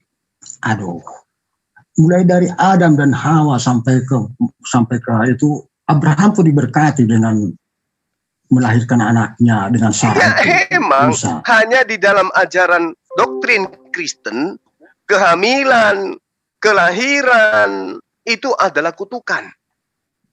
Memang di agama Anda begitu. Kenapa? Karena karena menggiring iman kepada satu oknum Yesus yang satu-satunya lahir dalam keadaan suci. Yang lain semuanya dalam keadaan tidak suci, bawa dosa. Padahal silakan. Bang Juma, ini saya kasih tambahan Bang Juma. Sebenarnya simpel saja. Iya. Orang-orang Kristiani kan mengimani bahwa dosa Adam ketika memakan buah dari pohon larangan, ya, buah dari pohon pengetahuan yang dilarang untuk memakannya. Dan kalau mereka tidak beriman kepada ini, maka tidak ada artinya penyaliban Yesus, karena dosa itu kemudian ditebus oleh Yesus. Itu pemahaman Kristen. Tapi pemahaman Islam dan Yahudi tidak seperti itu, Bang Juma. Sebenarnya simpel saja. Jadi ketika Tuhan itu membuat pohon larangan di dalam sorga, ya, di dalam taman itu, Taman Eden. Taman itu bahasa Sanskertanya itu swarga. Swarga itu ya sorga, ya, bukan langit, ya. Itu maksudnya apa? Bahwasanya taman atau sorga itu tidak bisa diperoleh dengan cuma-cuma, tapi bisa diperoleh dengan mematuhi perintah dan menjauhi larangan. Artinya seperti itu. Jadi Adam dan Hawa itu adalah contoh pertama bagi semua manusia. Artinya kau nggak bisa tinggal di sini untuk selamanya, abadi di sini, kalau kau nggak diuji dulu. Makanya Tuhan menguji dia. Semua buah dalam taman ini boleh kau makan, kecuali pohon ini, buahnya jangan kamu makan. Ya, artinya ada yang dibolehkan, ada yang dilarang. Nah, makanya anak turun Adam pun, baik orang Yahudi maupun orang Islam, kita punya aturan. Kalau kamu masuk surga, jauhi larangan, jalankan perintah. Contoh, ini ada perempuan, ya, Indramus ini ada perempuan. Kalau kamu masuk surga, kau nikahi dia. Tapi kalau kau mau dilempar ke dalam neraka, kau zinahi dia. Kau pilih yang mana? Kalau saya pilih menzinahi, siap dilempar ke dalam neraka. Tapi kalau saya patuh terhadap aturan Tuhan, saya nikahi dia, maka saya akan masuk surga. Padahal kalau dipikir secara logika manusia sama saja kok, nikah dengan zina sama-sama itu masuk benang masuk ke dalam lubang jarum kok, gitu. Tapi memang Tuhan itu punya aturan. Jadi kalau kau mau menikmati kenikmatan ini, kau harus ikut aturan. Gitu loh. Jadi pohon larangan itu adalah contoh pertama bahwasanya nanti manusia ada yang masuk surga dan masuk neraka. Siapa yang masuk surga? Yang masuk surga adalah dia yang mendengar firman Tuhan dan melaksanakannya. Ini nggak boleh, babi jangan dimakan. Oh ya, kita nggak makan, maka kita berhak masuk surga. Nah, sekarang Paulus, semua hukum dihapus, hidup bebas. Gimana masuk surga? Nggak ada aturan. Sedangkan Tuhan itu menetapkan sebuah legalitas, sebuah aturan. Bahwa kalau kau mau menikmati taman ini atau surga ini, kau harus menjauhi laranganku. Nah, orang Yahudi menjauhi larangan. Jangan melakukan jangan makan babi, mereka nggak makan babi. Jangan mencuri, mereka nggak mencuri. Orang Islam pun seperti itu, nggak makan babi, nggak mencuri, supaya bisa masuk surga. Jadi masuk surga itu ada aturannya. Kalau ini larangan ya harus tinggalkan supaya masuk surga. Ini contohnya ya dari nenek moyang yang pertama manusia itu. Andai kan saja Tuhan tidak memberikan standar, pasti Tuhan akan mengatakan begini, ini buah coba kamu makan, gitu kan?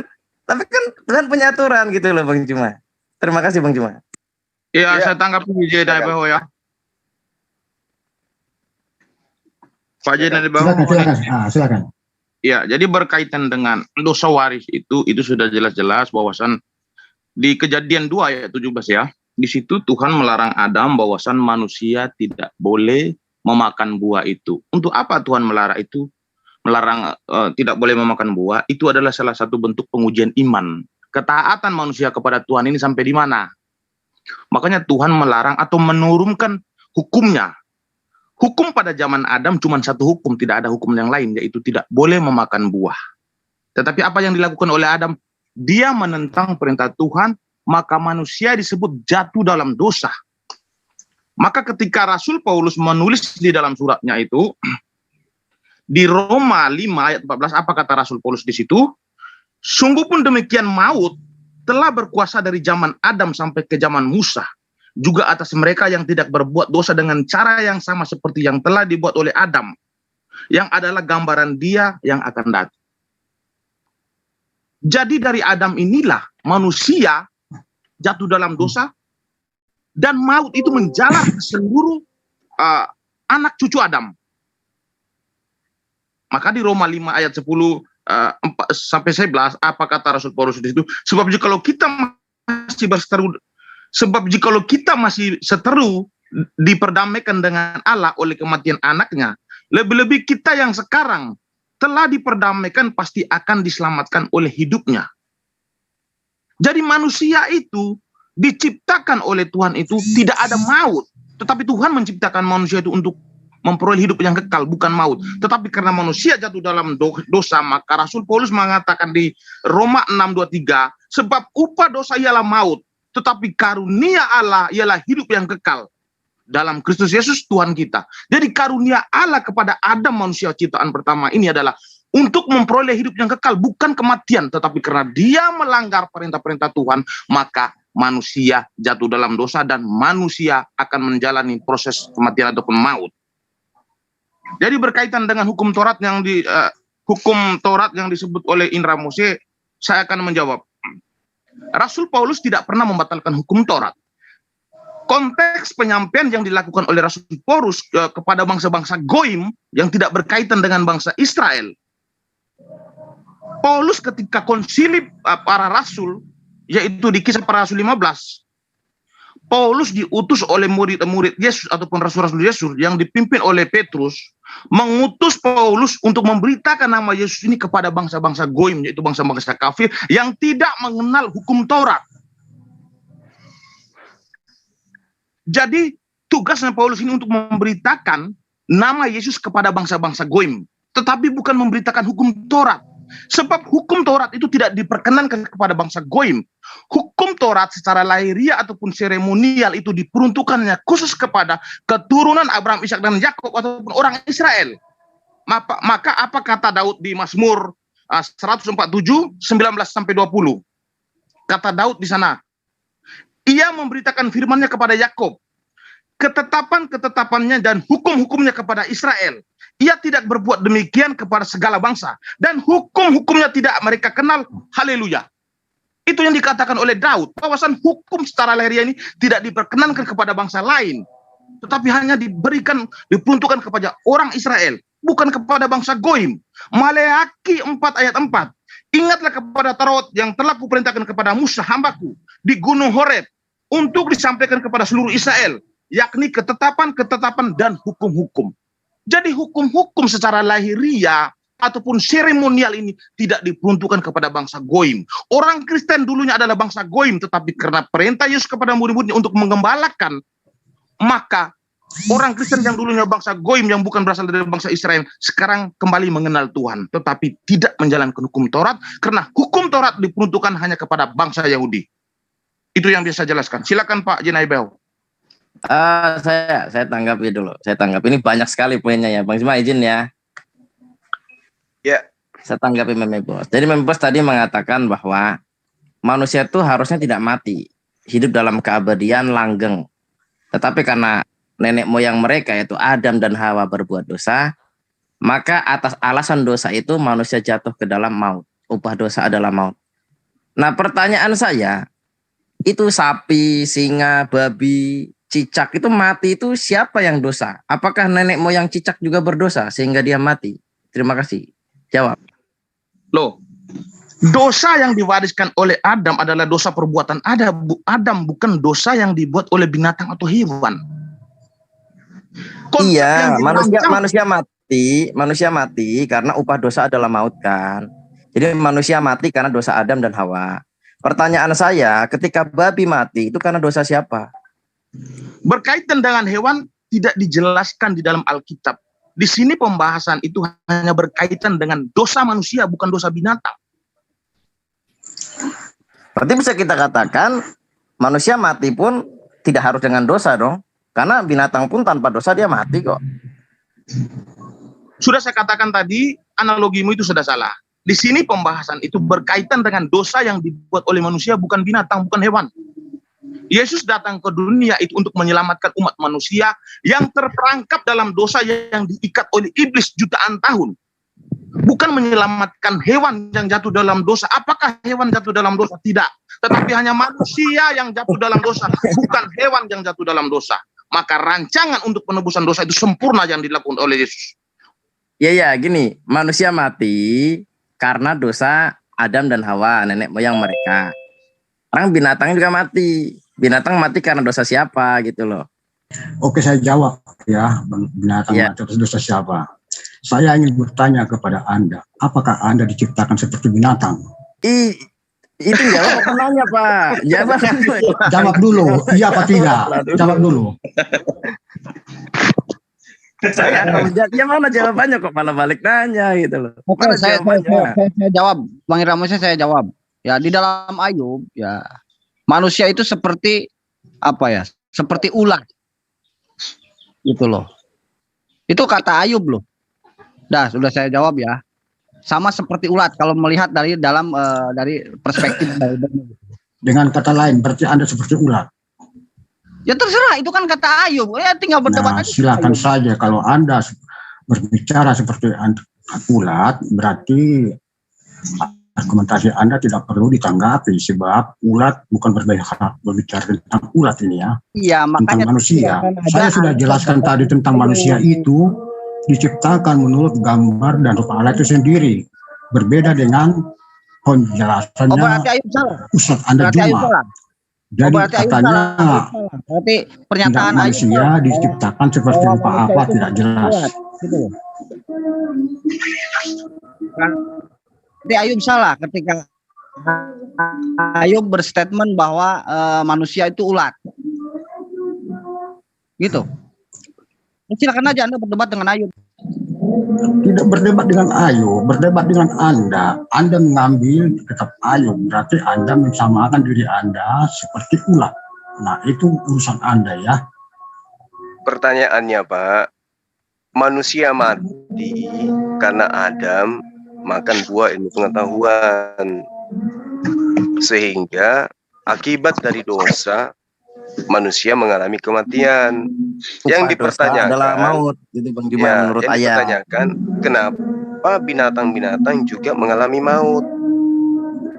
Apakah binatang berdosa?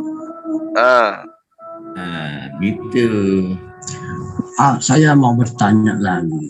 Saya sudah tanyakan, apakah Anda diciptakan seperti binatang?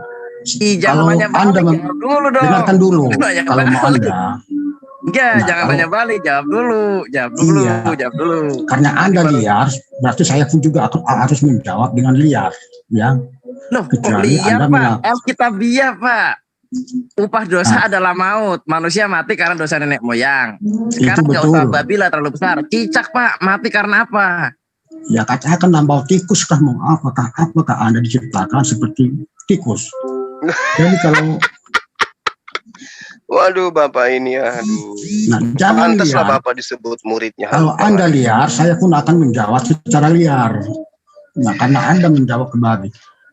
Babi itu tidak dihembuskan nafasnya. Dia hidup secara menurut nyawa. Tetapi manusia diciptakan itu karena roh. Langsung dari mulut Tuhan itu ditiupkan ke hidungnya di tanah yang sudah dibentuk menurut berupa Allah itu. Jadi kehidupan binatang dengan hewan itu yang Anda persamakan dengan hewan Anda, itu sama Pak. Iya, anggap aja lah Anda dengan Anda kalau begitulah, kira-kira begitu. Karena Anda kan punya satu orang.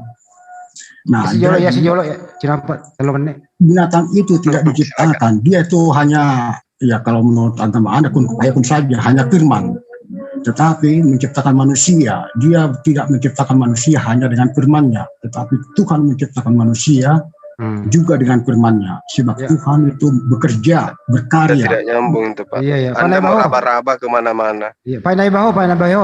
Ini kalau memang Anda udah, Pak Naibaho dengerin dulu. Kalau memang Anda nggak mau menjadi. Saya langsung ngantuk dengar. Pinjam dulu ya. Putarannya Pak Naibaho. Ya, pinjam Pak Endra, saya mau 1 menit. Tadi kan Anda mengatakan Adam itu kan berdosa ya Pak Naibaho ya.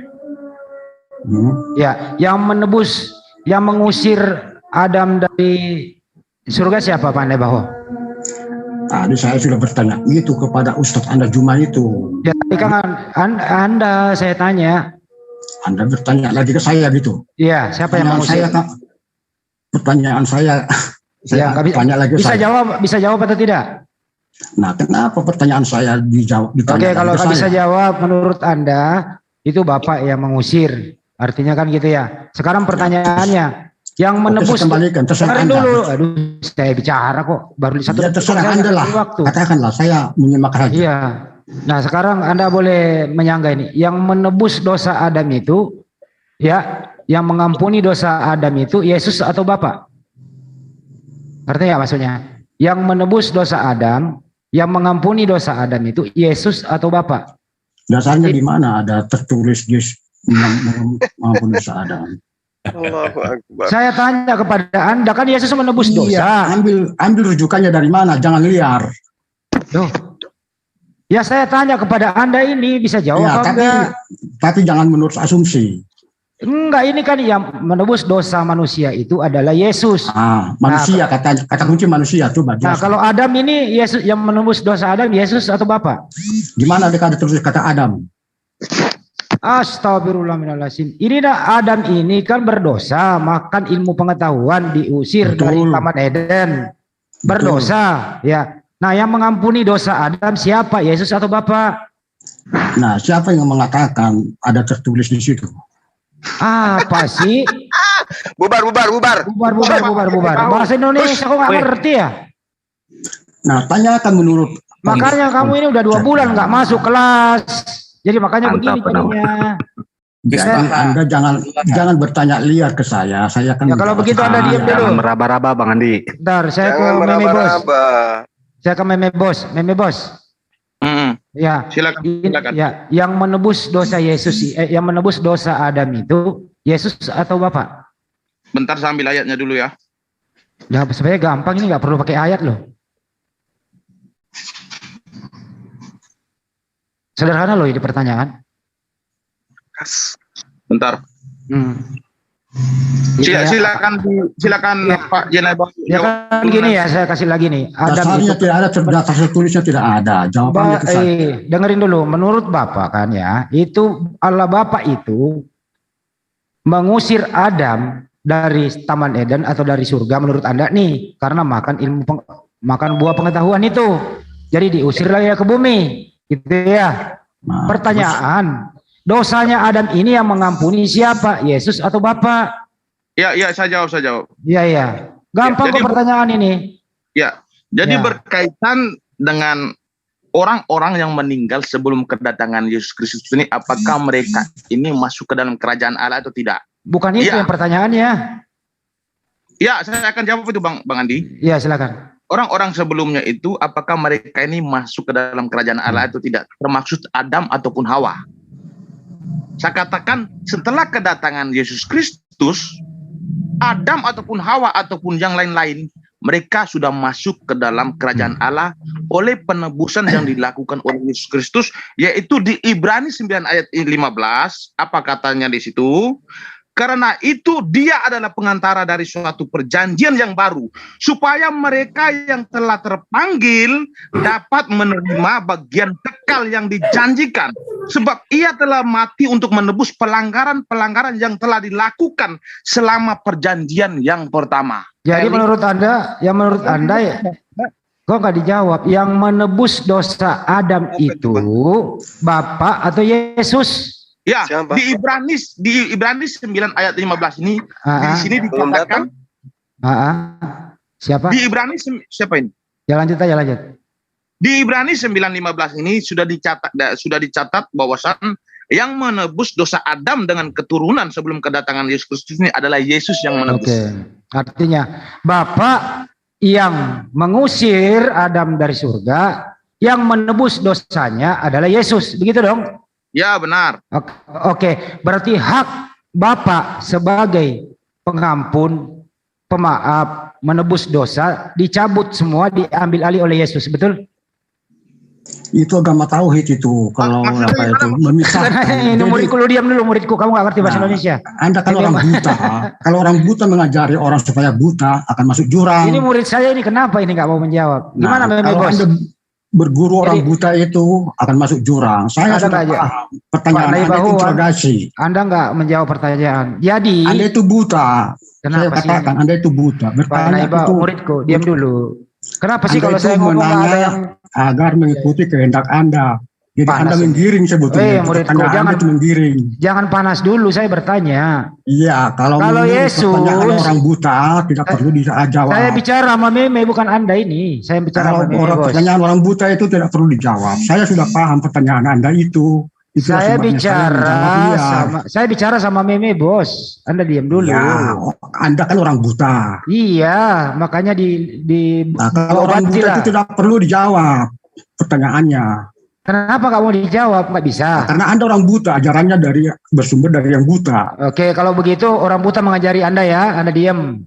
Nah, itulah sebabnya dia nggak dijawab. Karena orang buta sudah tahu orang buta, tidak perlu dijawab. Ini mau diskusi apa enggak sih? Ini kok lari ke fisik? Anda liar, Anda menggiring liar, jadi tidak perlu diskusi lagi.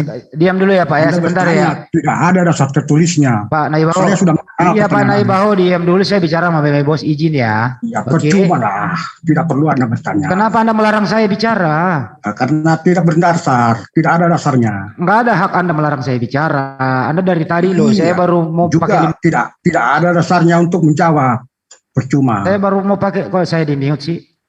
Iya, saya sudah kenal. Oke, ada mute saya standby. Berarti saya nggak boleh bicara juga kalau begini. Silakan lanjut. Siapa yang mute saya?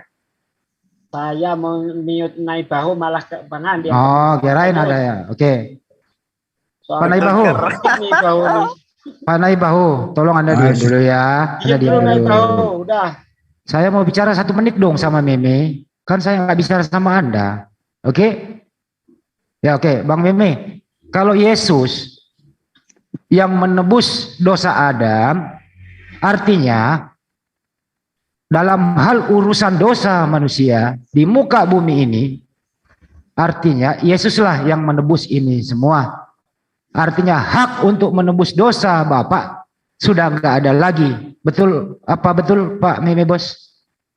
Hak untuk menebus dosa Bapak. Bapak tidak perlu ditebus dosanya karena Bapak tidak pernah berbuat dosa. Bukan Bapak yang ditebus, Bapak tidak punya hak lagi mengampuni atau menebus dosa manusia. Diambil alih oleh Yesus, betul? Iya, berkaitan dengan penebus dosa itu, kehendak untuk melakukan karya keselamatan itu adalah milik Bapak. Tetapi Sang Firman itu hanya menjalankan tugasnya itu untuk berkomunikasi dengan ciptaannya dan juga melakukan karya keselamatan.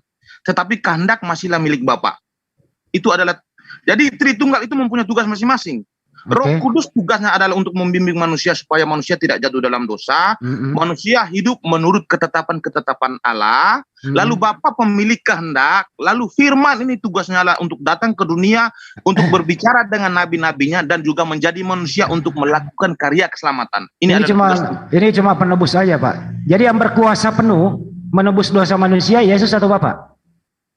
Yang berkuasa penuh untuk menebus dosa manusia adalah Allah Tritunggal. Oh, tiga-tiganya kerjasama? Ya, Bapa pemilik kehendak, Sang Firman adalah untuk melakukan karya, Roh Kudus tugasnya adalah untuk memimpin manusia tidak jatuh dalam dosa. Yang memutuskan menembus dosa manusia di antara ketiga ini siapa?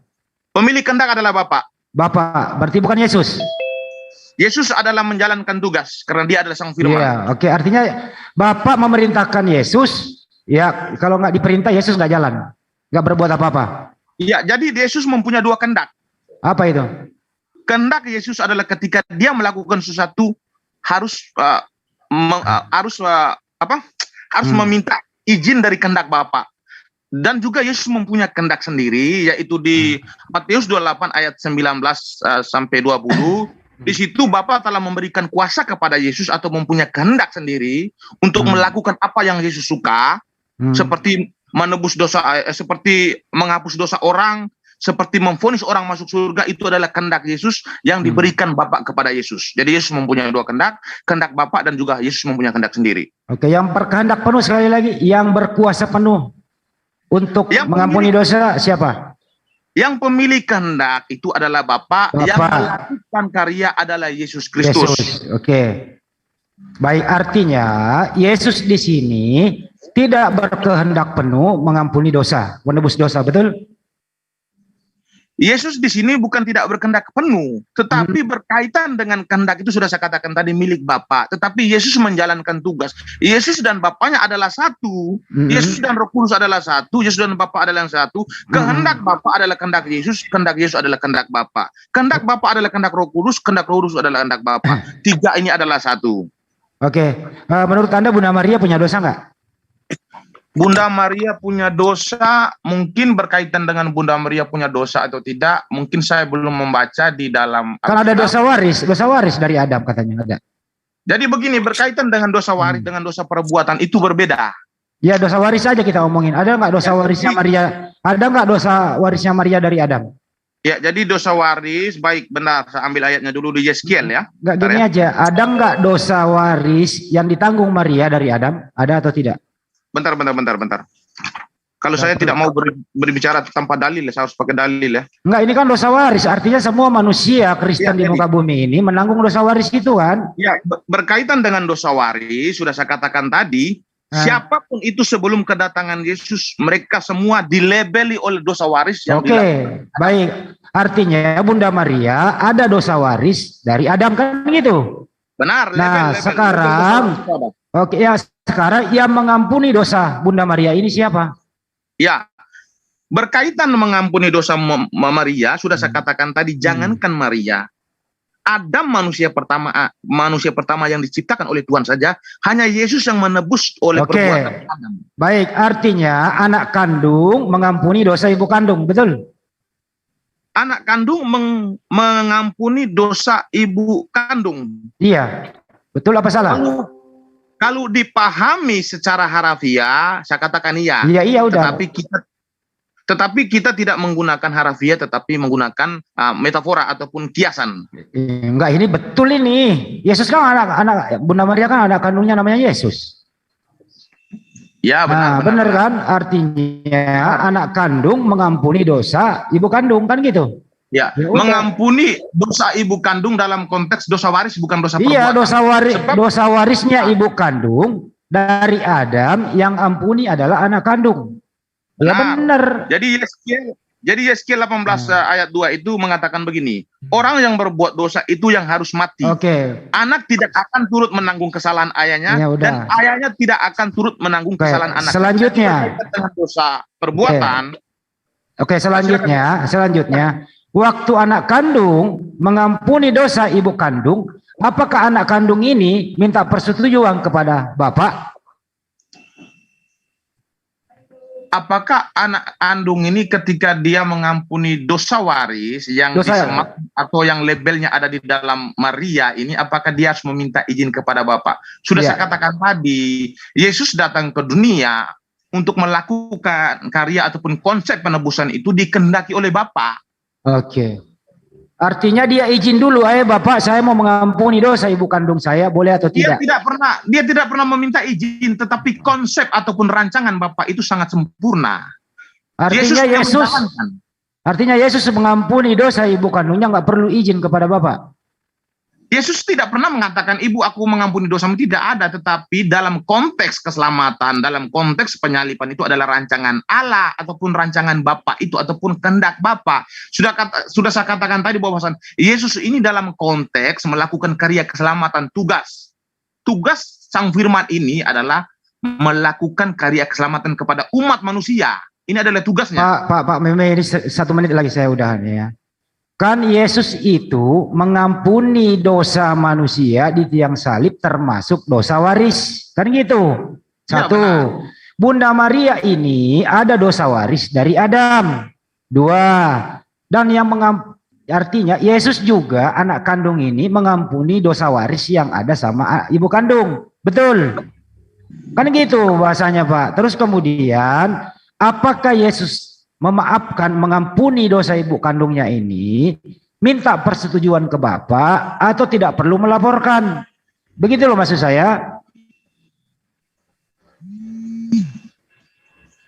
Bahasa sederhana loh Pak. Sulit. Kalau sulit ya udah, silakan yang lain mikir. Lanjut, saya kembalikan moderator. Susah ini Pak, sulit. Ini sulit, nggak usah dijawab sulit. Perkiraan saya itu baterainya sudah habis. Baterainya sudah habis, itu perlu dicas itu. Sulit ini, sulit. Ya, yakin sulit. Pak Darman mau tanya, Pak Darman Andi. Iya, silakan. Saya mau tanya dengan Oten itu ya. Sebelum lahir Yesus sebagai penebus dosa warisan, ya. Apakah nabi-nabi terdahulu dosa yang dia perbuat sekarang ini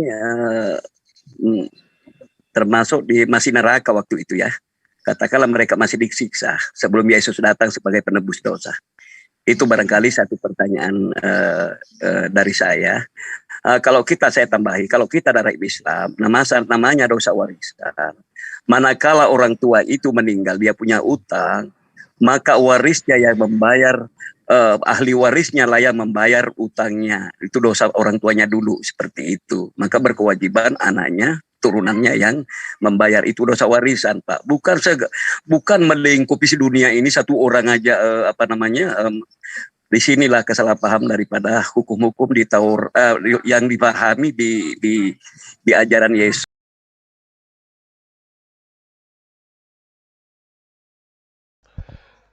Sahabat yang dimuliakan oleh Allah, yang ganteng dan yang cantik dimanapun sahabat berada, kita sudahi ya sesi kali ini. Yang terpenting kemudian kita sudah menyaksikan bagaimana teman-teman Kristen ini, saya katakan babak belur, ketika mereka mencoba untuk menyampaikan iman mereka berdasar terhadap kitab mereka itu tidak sinkron. Mau dia dokter, mau dia lulusan S2 teologi, mau apapun titelnya, ketika kita mencoba mengurai kebenaran berdasar terhadap apa yang diimani umat Islam dalam Al-Quran dan diaminkan kemudian oleh kitab mereka, maka mereka kalang kabut.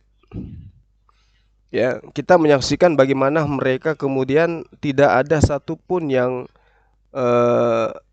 sesuai dengan data yang ada di dalam kitab mereka. Ada mereka katakan berdosa, kemudian ada penebusan dosa. Tapi poin per poin yang mereka sampaikan itu tidak kemudian mencerminkan sampai kepada ajaran Yesus. Terbantahkan. Yang membuat mereka itu sakit ketika pernyataan bahwa satu kesalahan dilakukan oleh Adam itu diwariskan kepada seluruh umat manusia. Bagaimana dengan Paulus yang menghapuskan semua ketetapan Tuhan? Siapa yang ingin menebus itu semua? Nah, maka benarlah apa yang diterangkan oleh Al-Quran bahwa orang-orang kafir akan kekal di dalam neraka. Kenapa? Mereka yang harus menebus. Karena mereka telah menghapuskan aturan Tuhan. Maka mereka harus menjadi bahan bakar api neraka gitu. Al-Quran tidak pernah salah menyatakan itu. Akibat daripada menghapuskan perintah-perintah Tuhan, maka mereka kudu wajib hukumnya kekal di neraka. Nah, mereka menuduh bahwa Adam melakukan kesalahan yang mengakibatkan keturunannya mengalami dosa atau kematian. Mereka tidak sadar bahwa dengan menuduh satu kesalahan menyebabkan manusia jatuh ke dalam maut, maka mereka pun harus menerima konsekuensi menghapuskan semua aturan Tuhan. Akibatnya upahnya adalah kekal di dalam neraka menjadi bahan bakar api neraka. Jadi Al-Quran tidak pernah keliru, Al-Quran tidak pernah salah menyatakan apa yang kemudian diwahyukan kepada baginda Rasulullah Muhammad SAW. Ya, mudah-mudahan para sahabat kita bisa mendapatkan ilmu ya dari materi kita yang berjam-jam ini, karena banyak poin yang kemudian sangat bermanfaat, di mana isinya itu semuanya daging, menjelaskan tentang penebusan dalam Al-Quran, cara penebusannya adalah bertaubat dan kesalahan ditanggung masing-masing. Ya, kesalahan kita bisa dihapuskan dengan kita mendekatkan ya diri kepada Allah, kita intim kepada Allah, kita memelas kepada Allah, bersediri kepada Allah. Itulah cara penembusan dosa yang pernah kita lakukan. Berbeda dengan konsep pagan, mengambil manusia lain untuk menjadi penanggung jawab dari kesalahan. Dia yang makan, orang lain yang harus kenyang. Itu ajaran otak miring. Ya. Dia yang mandi, orang lain yang harus basah. Itu ajaran tahayul, tak rasional. Saya kira begitu para sahabat-sahabat sekalian. Insya Allah sebentar malam atau sebentar sore kita akan berjumpa kembali, tentu dengan tema yang berbeda ya. Tema yang berbeda dengan tema hari ini, tapi tergantung daripada lawannya. Kalau ilmunya tidak berkembang ya begitu-begitu saja temanya, tidak ada perkembangan. Terima kasih para sahabat netizen. Doa saya senantiasa mengiringi jejak antum semua dimanapun antum berada.